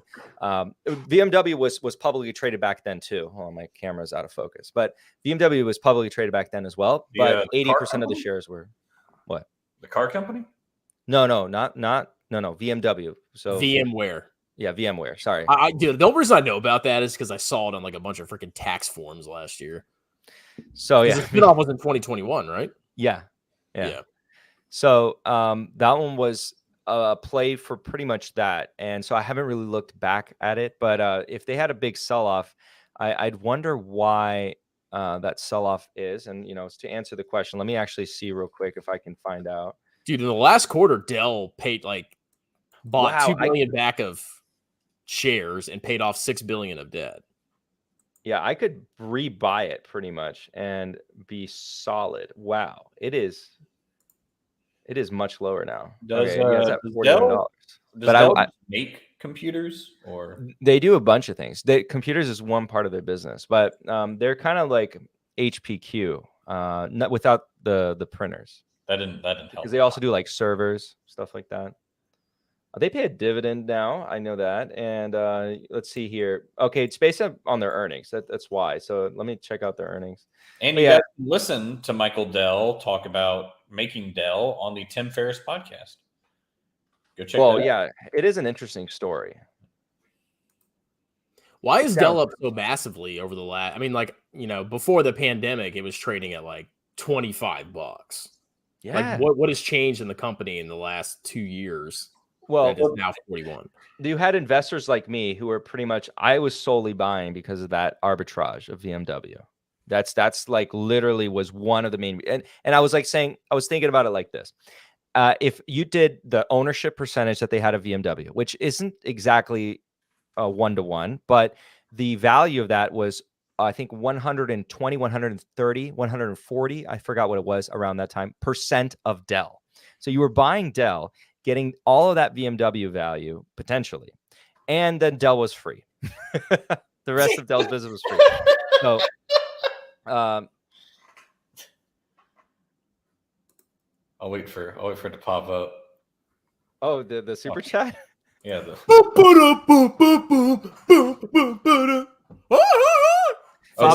This is Italian. I thought it said the wife's silencer. Violencer singlet. Yeah. But with regards to Dell today, that's basically, I think, why they experienced that massive amount of appreciation. You have a lot of investors kind of piling in around that point, the pandemic fiasco. I don't know if it ever caught on, but I did enjoy the ride. And yeah, no, it's interesting. So let me see because now they don't have VMW. So that's gone. If you're buying Dell today, you're buying it solely for its actual business.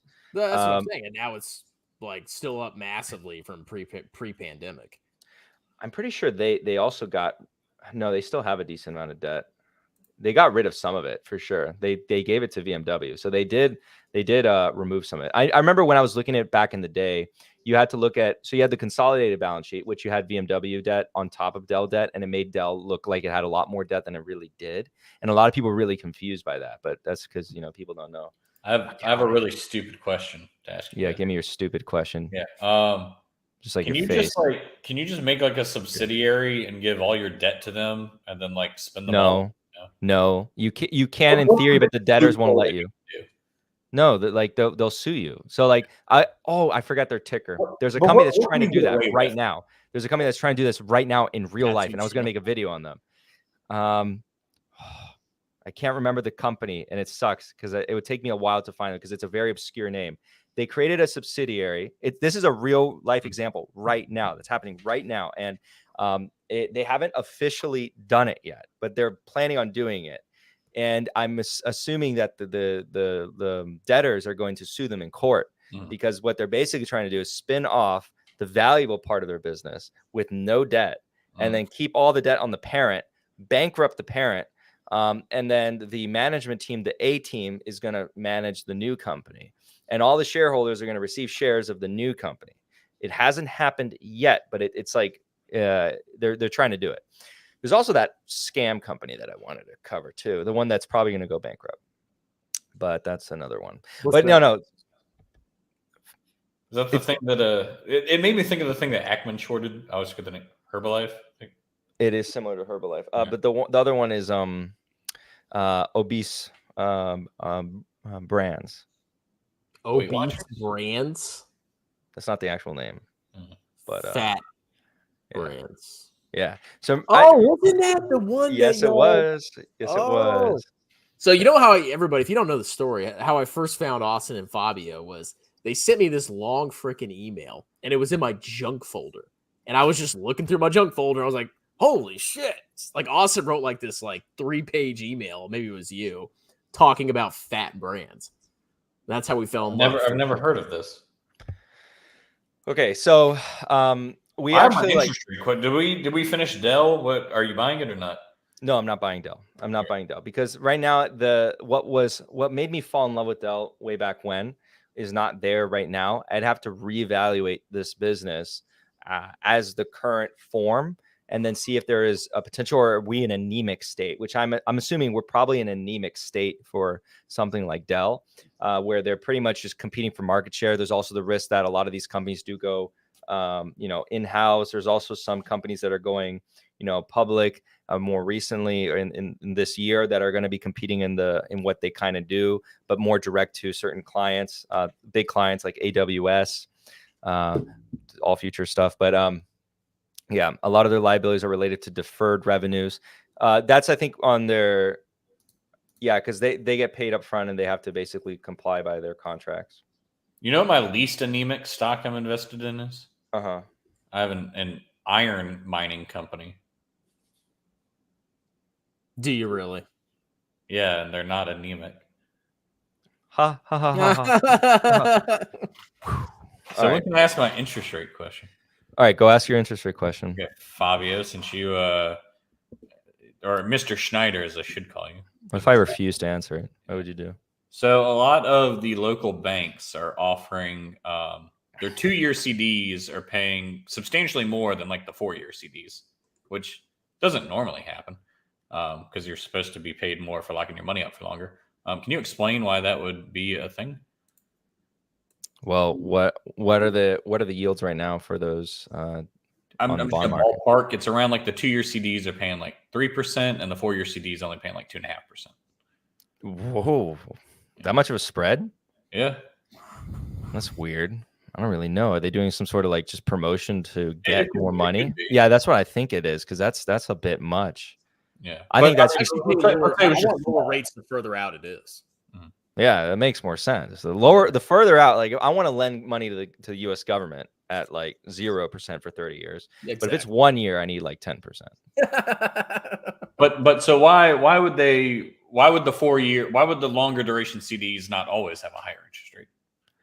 Well, same thing with, let's go to bonds. Like it's because they perceive more risk in the near term than in the longer term.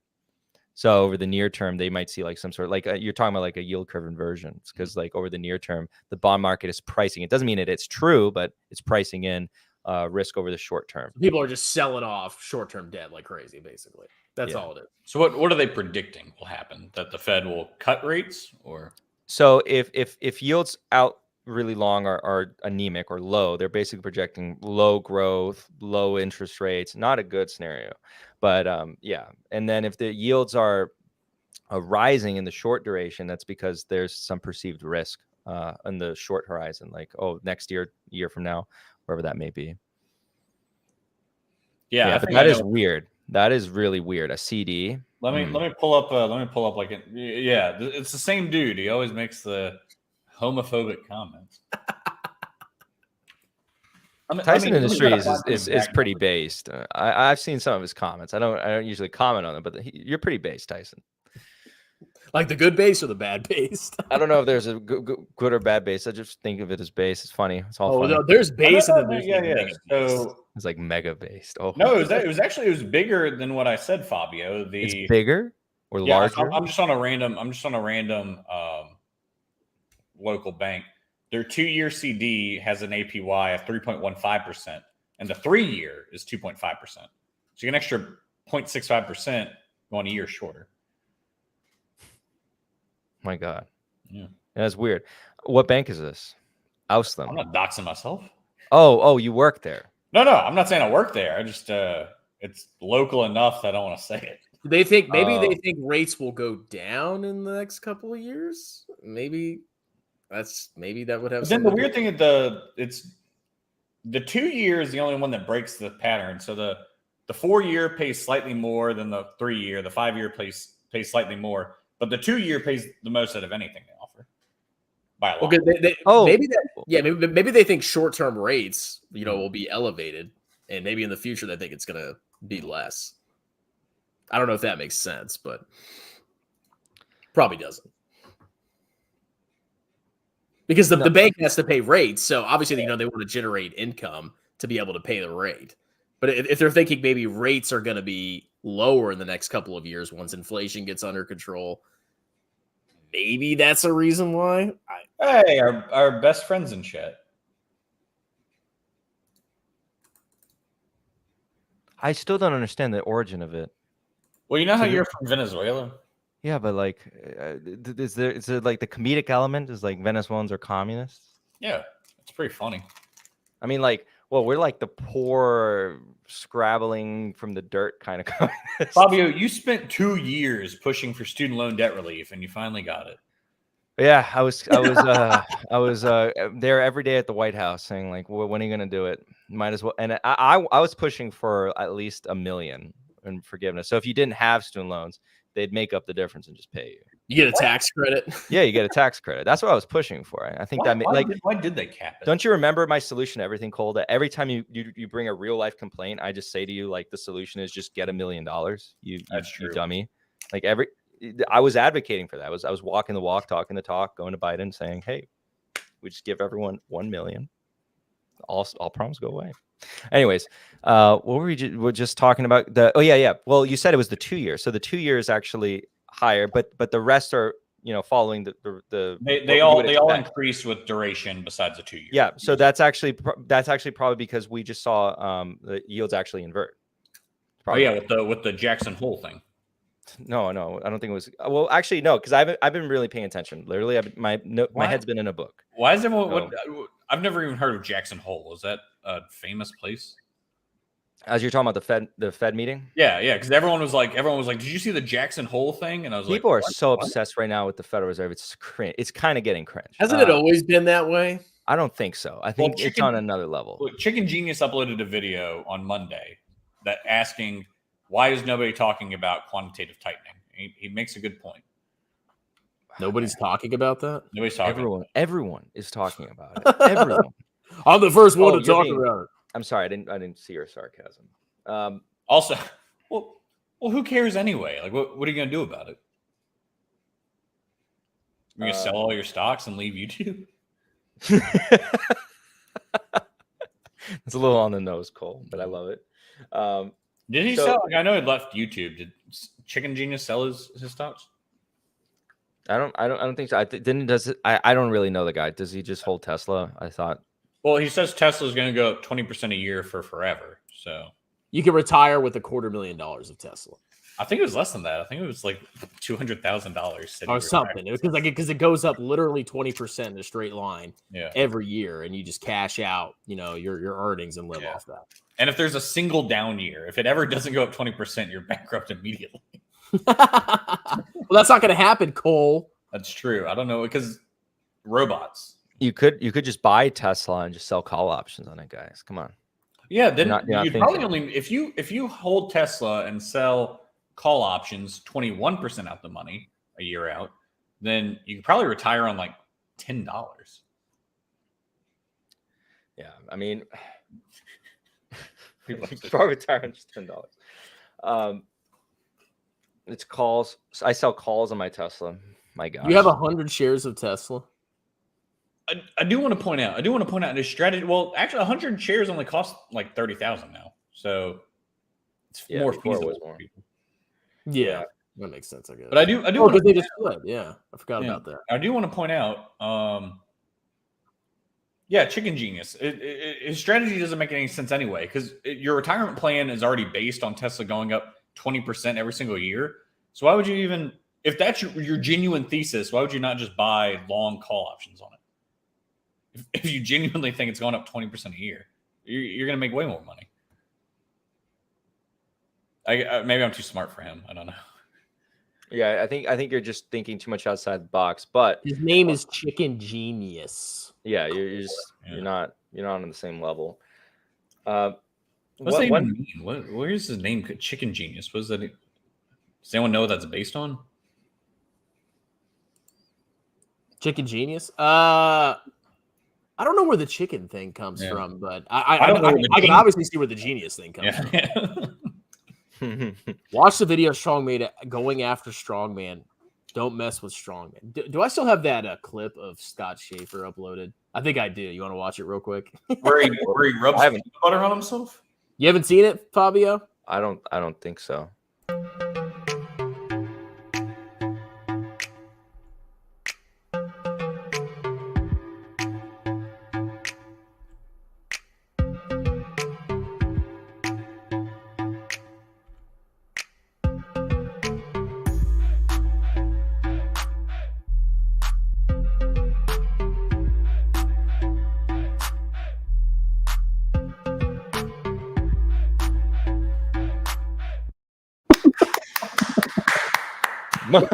My God. The shot of the family to the Kleenex is one of the most brutal things I've ever seen. Yeah. That was fun to make. That was fun to make. Now, what do you think? This is the segue. What do you think about office real estate? Strongman, talk real quick. Blah, blah, blah, blah, blah. I think every time you show a video, it like does something with your mic. Oh my God. Hold on a second. Or like I noticed the gain is like way higher. Yo. That sounds better. Yeah. Okay. I think we did it. Just screech into the microphone. Yeah. No. Because yeah, you really are a superstar, man. I'll give it to you. I don't even see that comment. It's weird. You can't see it? No. He blocked you. Well, he blocked me a while ago because I was like, I went to go congratulate him on a video, and my comment didn't show up. Well, he blocks whoever he buys bots against, except for me.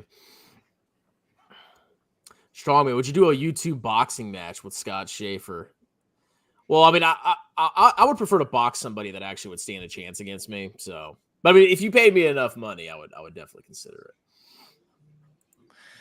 Yeah, wait, that's an awesome profile picture. What, this one? Yeah, he's got like a crossbow. I already commented that. Yeah, it's the best profile pic. And he's smoking with a backwards cap. Strongman, turn your cap backwards. JJ, are you from Florida? Oh my God, what a legend! No, he's from Canada. He's from Canada. I read your comment before. What did you say? You look 15 years younger, Strongman. You look like you're 15 years younger. You look like you were about to go to a frat party and down some natty ices. There's actually some I don't know them personally, but Austin knows them, and they're like pushing 30, and they're like still very involved with frats. Well, but involved. You're making them sound like they're losers. You forgot to point out that they go to the frat parties wearing their Sprytech pants. No, they're not that. And all the frat guys are like, where did you get those pants? And can I get 10% off? Yeah, I was about to say. And what's the coupon code? Yeah, honestly, I would go to a frat party. I mean, I haven't been out to the club in a while. You want to see some wild shit, you go to a frat party. Okay, but we're talking like you have a family, you have a job. Like these guys are like, like kind of like the I've heard some stories anyway. Look, I am down to start a YouTube frat in Florida. We'll have you there, Jay there. We'll have I already had the name set up and everything. I have the name already. What is it? Frat Boy Finance. Frat Boy Finance. Frat Boy Finance. Type one. And it has brothers, and then all the brothers they make videos. You just look at revenue, growth. Just like you start like just looking at charts, and that's it. And then like you'll probably get tons of views. Who would die in a hazing incident? I feel like it would be me. Probably you. you. Cole, you wouldn't make it, man. I would try to be like, tamed and everything. Then Nate's gonna come in and just like absolutely take it to like the next level, and it's gonna make it deadly. That's how I see it. That makes perfect sense. Nate would be the one that would cause Cole to die. 100%. You're like, ha, pushes Cole out of his window. You stab him with a spear. The pledge has to survive a stab wound. I'm not even going to tell you what my frat initiation was, but let's just say I was walking around bow-legged for a couple days. Yep. Yeah. Let's just say he can't show his left butt cheek on camera. You think? I've heard some horror stories about sororities, some sorority hazings. Sorority hazings are very psychological, I feel like. Yeah, they made all the girls make out with me. That was the hazing incident. Oh damn, that's a terrible. Oh, Chris Bell, no! And that was last week, is what he didn't say. My wife might be watching. Quiet. Oh gosh. So office real estate. No, I'm kidding. I won't push that. We need to talk about Scott's dog food business. Scott, I want to see your Schedule C. You have 2 days. I will post my Schedule C. You post yours. Okay. The crazy thing about Scott's, have you heard the story of why it became a dog food business? Oh my. I haven't, but I'd love to hear it. Well, at first it was just supposed to be like an actual restaurant, but everyone was like, this is dog food. The transition. That's pretty good. That is pretty good. That was not a hit and miss call. That was funny. Fat boy finance. Damn. Honestly, say I'm fat. I mean, look at. I think he's calling me fat. I don't know. Oh no, that's a Mike Stathis quote right there. You think this is fat, P. Morton? See that? And I'm 33 years old. Oh, Scott's gonna send the Schedule C to you. Oh yeah, my email's in the description. I want to see it. I want it the 2021 Schedule C. So socials on there. So like the other thing is you forgot, you also have, well, yeah, you're 30 something, but you have kids. The kids thing. What about he can't join the frat because he has kids? No, we were just talking fat boy finance. What does that have to do with him having kids? Kids wear you out, man. Yes. Cole. Oh, okay. Jeez. Cole, talk to anyone who's a dad. Ask Chris right now. It's like yeah, ask me, Cole. Yeah, Chris, it must be so hard having kids and like Trump just giving you like what, $3,000 or something. Look, okay, Standard I only had 2,000. one kid at that point. Yeah. And I got $5,000 back on my taxes. Yeah, because I think it was more. Yeah, it was like 5,000, right? Well, it was $3,600 for if your child was under 5 or 6, and then I got the stimulus check for my son. He was born after the stimulus checks were printed, but because he was born in 2021, I got the stimmy. So I got $5,000. If my daughter had been alive that year, $10,000. $10,000. Yeah, wasn't that supposed to go towards like food and diapers and stuff, and you just like put it all in VT? Oh, I did, dude. And just there's a post on my page where I literally put all $5,000 into VT the day I got you just wrapped your kid in paper towels for a month. I don't give a shit. Diapers. That's $5,000. You give me money. You give me that much cash. You know where it's going. You should make a video. You should make a video comparing like, hey, if you let your kid go without diapers for a year, here's how much you could make investing in VT. Dude, you have no idea how cheap I can get. Huh? Give me the number. How much you spend on diapers? I want to see what I have to expect. What do you want? Honest ones or? Yeah, that's a good question. No, do you want the high quality regular. Like what let's say the average family buys. I actually bought. I can't even begin to tell you. It's definitely pricey. Like I think I got a box for maybe like $16, and he goes. How often do you go through a box? Because $16, okay, lasts me 2 months. It's like, oh, okay. He probably uses. Each child probably uses. I'm gonna guess 8 diapers a day, maybe something like that. Fabio, maybe a little bit less. Fabio, I want to say you cannot own a Tesla and then buy regular diapers for your kid. Well, I don't have any car payments. You have to get. I'm saying you have to get the nicer diapers. If you're gonna, you can't be driving around. It doesn't equate that. That doesn't make sense. No, that doesn't. You can't be driving around in a Tesla like, yeah, my baby wears Pampers. What's wrong with Pampers? Pampers is probably nothing wrong with Pampers. For poor people. You have to get. No, dude, the Walmart brand's for poor people. You have to get artesian Egyptian silk diapers. You should see my mother-in-law. That's like on another level. Wait, of like your mother-in-law, spoiling. how many diapers does she go through a day? No. Oh my god. No, that's not. No, I'm talking about like the level of like you could say pampering that she does to infants. It's like her grandchildren are going to be I might not even have to worry about diapers. I'll tell you that. She might be like, if I put Pampers, maybe then she'll be like, Pampers? What is this? Well, say it in Portuguese. And she'll be like, no.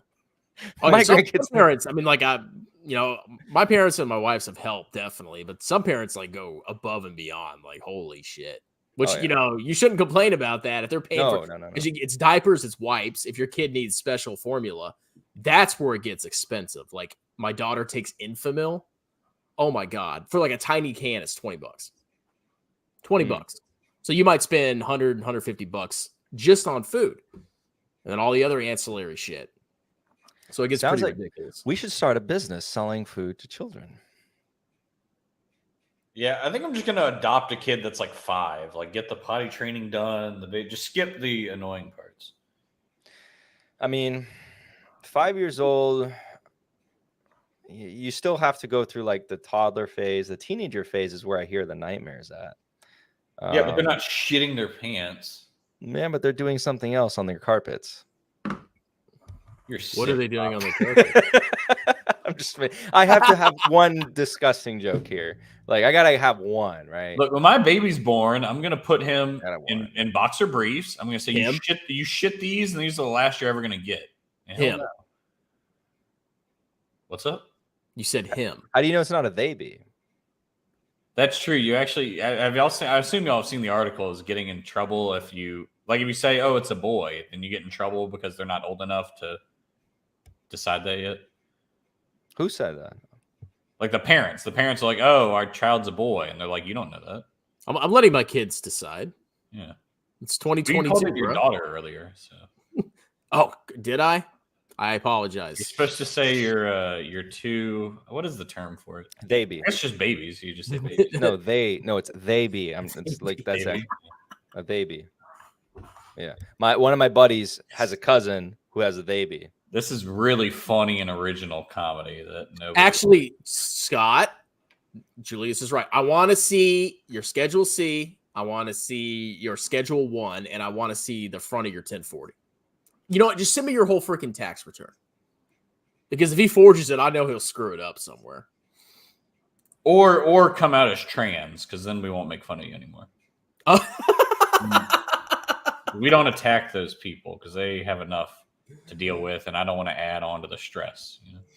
There was actually a guy I used to work with at NASA that like we hated each other, and he transitioned, and that was basically the end of our rivalry. They were a girl initially. It was a guy. Well, okay. Well, now it's a guy. There was a girl that you worked with that yes. at the time presented as a male. Yes. Okay. Yes. Dude, you should hear about this. Oh wait, now I'm really confused. You just confused the heck out. Well, you should hear about this woman I used to train with the Olympics for. Oh God. I think she like married. She married like Kris Jenner or something. I don't know. Dang! Oh wow! Tyson sneaks it in. Oh my God! He just keeps calling you gay. Oh, I didn't get it. You didn't get it, and no, because Anderson Cooper, he's gay. Yeah, I mean, I guess that's believable. I guess now that I think about it, yeah, I could see it. Tyson's a little bit, good. Scott, I will gladly do your taxes, dude. I will charge you out the ass. But then again, I thought you didn't need to file taxes. You don't make enough income. Up yours, woke moralist. We'll see who cancels. Wait. Now I'm confused. I thought you said he was making like 160 or 50. Well, that's what he claims. Which I do. I do so many taxes for like small businesses. I almost never see a profit of $150,000 ever, especially with a business like dog food. Like D. Chapman says, there's a trans woman in a woman's jail getting women pregnant. I think that's great. Why? What? I just support them. So. Wait. What? Yeah, no, I mean, I think it's great that they. No, but what did you say? D. Chapman says there's a trans woman. Oh, she's in a woman's jail and she's getting the women there pregnant, and I think that's. What? It used to be that the trans women would be locked up with men. So I can't comment on any of this. I'm just happy that we've reached this point where finally, people are being locked up in the right places. Oh, but I don't think trans people should be allowed to be arrested anyway. So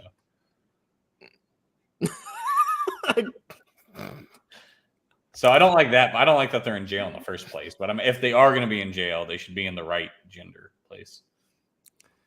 Guys, do you think I make $6K a month? You do with SpryTech now, so I wish. Dude. I can't disclose my agreement with SpryTech, okay? But let's just say I could make more money in a month than Cole has in his entire savings. No, I'm just kidding. Dude, hey, I can make a lot in a month. What does that even imply? Oh, okay, yeah, he's doing it. Okay, Tyson, he opened the floodgates for you. Do you see what he just did? What, this one? Oh no, I still don't understand it. Like, is it because of the car? What? I can't stand CNN. I can't stand most media. I think if I don't trust a news source to have actionable information, I don't really trust any of it. Well, like, not that I don't trust it. I don't have a problem with it. Like, people watch it. I don't really care. I don't really even try to involve myself in that stuff. I canceled my Netflix after they aired that Dave Chappelle special.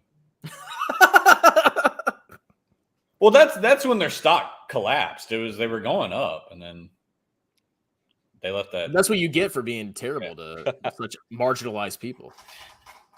Yeah. Elizabeth Holmes just got pregnant to avoid jail time. Nice. What up, Echoes? Echoes in the chat. Woo. Dude, I still don't. I think it's like a overworn joke if it's like just a Venezuelan thing, but like, because like I'm all for like the poking fun of the Venezuelan thing. It's like I don't think it's like that funny. There's other funnier ones you can make about Venezuelans. Well, Fabio, you were telling me that you think it's despicable that capitalists get to own the means of production. Yes, that's 100% true. Yeah, Fabio, here's what it is. You're very refined and professional, and you just kind of give almost like a upper middle class liberal vibe. That's where it comes from. While we have Echo's profile picture, and you drive a Tesla. What is the context of this picture? Who took this? What picture? Echo's profile picture. What was the context of that being taken? Clearly, he's thinking, but also smiling, trying to be approachable. Maybe a lover is taking the picture. He has his elbow on a table, it appears. Urban background, probably. Whoa. Oh God! Stop. No, I think it was candid. I think he was like walking to work, and a paparazzi saw him. And they said, "Oh, from the YouTube channel Echoes," and they took his picture. Fabio's hey, Echoes, don't you know that strongman guy? Oh yeah. Did you have Meet Kevin on your channel for debate? Scott. That is so funny. See, that's what makes me think. That's what literally made me think it was not him. Like, there's no way. Yeah, Scott. There's no way. What Scott was saying on Echo's live stream, I didn't know YouTube allowed those words. There's no way. Yeah. See, Scott, boom. Look at that. Look at that. Look how right I am. Look, Echoes what he said. I literally described the picture. Boom. Fabio's right. My girlfriend took that picture at a restaurant for my birthday. Scott, honestly, it looks like a high school picture. Nah, I wouldn't say high school, but like Scott has some problems, dude. This isn't okay. I'm telling you, something's off about Scott, man. I don't know what it is. This is why I refuse to believe. Like this is literally why I refuse to believe that, Scott. No, that's got to be him, dude. There's no way. There's no way. Can somebody verify if that's Scott? Can somebody click on his? No. It lets you click on mobile, I think. Mobile, that's like actually like a phone. Yeah. Let's verify if this is Scott. I already did that the last time because I didn't believe it. I didn't believe for a minute. Hey, did you know we're live right now? Oh shit! Chris and Jeremy are coming. All right. Yeah. So Mike says his son is 8 years old. He said that's Scott. Fabio, did you know that if Intel doubles its PE, it'll be at a higher stock price than right now? Whoa. Yeah. Sounds like you watch everything. What if the earnings go down though? Well, they put in 0% growth revenue, but the only thing they did was double the PE, and for some reason the stock price went up. Yeah. Oh gosh, people are mentioning other things in there. Oh my gosh, don't say those things. Leave the sun out of that if that's true. Wait. What? Sam Beers' comment: the child should not be brought in. Mike Stathis has a son. Well, even if he does, I won't speak on it. He's probably legally not allowed to see the mother after what he did. Who? Mike Stathis. Oh my God, Cole. I know what you meant. Oh my God. Talk about diamond hands. Oh, okay. Chris and Cole, your favorite. I'm gonna go pee while you're YouTuber. talking about diamond. All right, hand. I'm gonna grill you. Text us a picture of the crib. Not that I would use that vernacular for any reason. I meant house, but anyway, yeah, stocks are doing well. No, I want to know about diamond hands investing, Cole. You are the foremost expert. Well, yes, as you guys know, I watch every Diamond Hands video, and it hasn't been months since I even looked at her channel. So let me just talk about all the videos that she's at 4,000 subscribers. Jesus. Gosh darn. Yeah. She uploaded a short, top 5 Bitcoin millionaires. That's obviously a really, really important video. Bed Bath & Beyond stock, just getting started, or is it over? And then the thumbnail has a BBBY, and it says $1 and $250. Yeah. It fell. Half her content is Voyager updates. So what is there to update you on?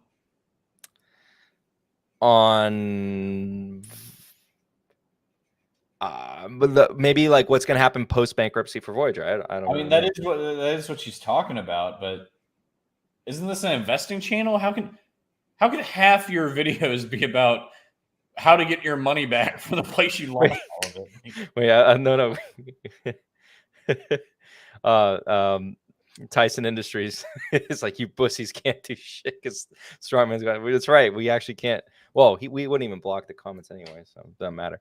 But okay. Bitcoin millionaires. Oh, there you go.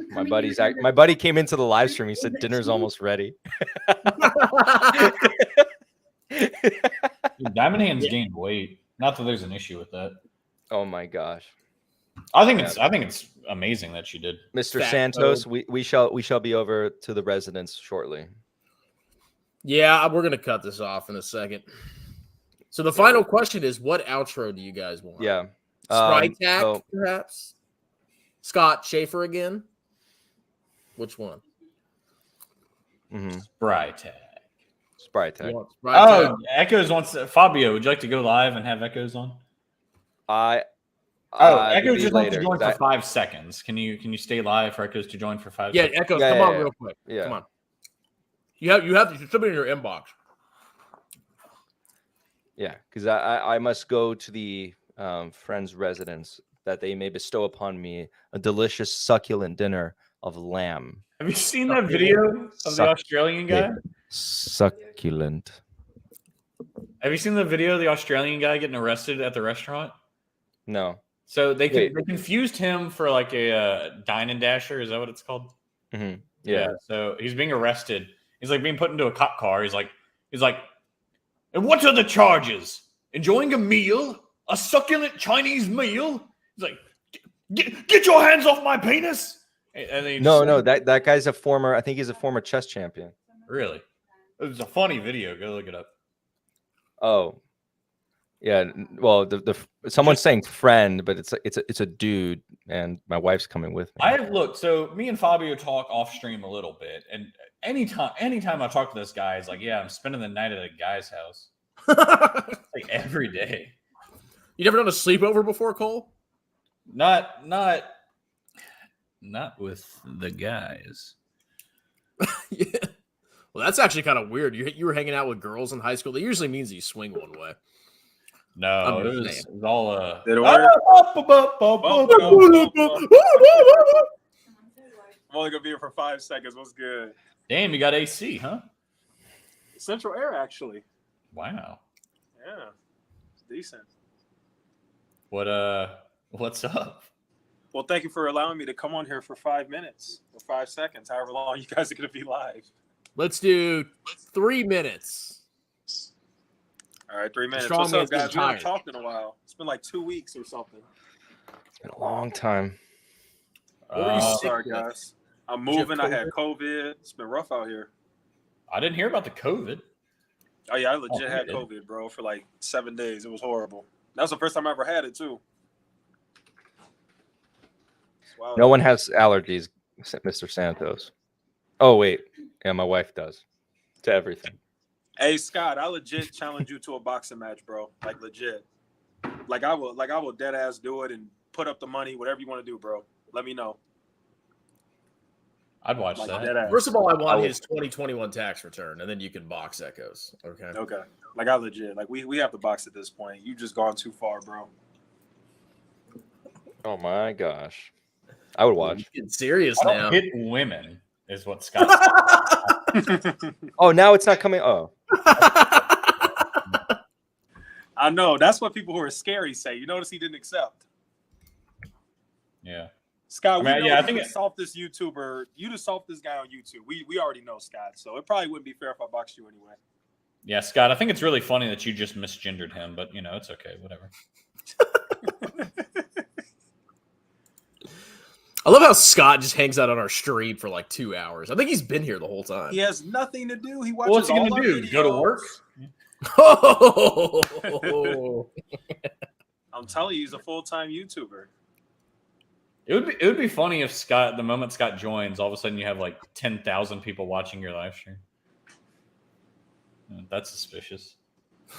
Scott's too chicken to join. He never joins. he's popular, bro. People would just know he's on here. Is that supposed to be a power move where he calls you Jason? Is that supposed to be some like? Yeah, I don't know. I don't know why he thinks that's such a big deal. I don't know why. Yeah. Like, I don't get it either. Yeah. Well, he's such a good detective that he found out your name. So. well, I don't. He I mean, found out the name of a public figure who worked in politics, where you can find that stuff. Congratulations, bro! What a great detective. I mean, he was the first person to get the Kevin DUI footage, so he's pretty good at detective work. I know he's brilliant, bro. I'm still waiting for you to post Tom Nash's name, Scott. I want to see. I want to see if you really got the research skills. I want to see this because I think you lied. He said he found Tom Nash's real name. He ain't made a video yet. I want to see that. Do you know what Echoes? No, I haven't found it yet. I'll be honest. I'm not a liar like Scott. But we have found footage of him driving around in Jerusalem.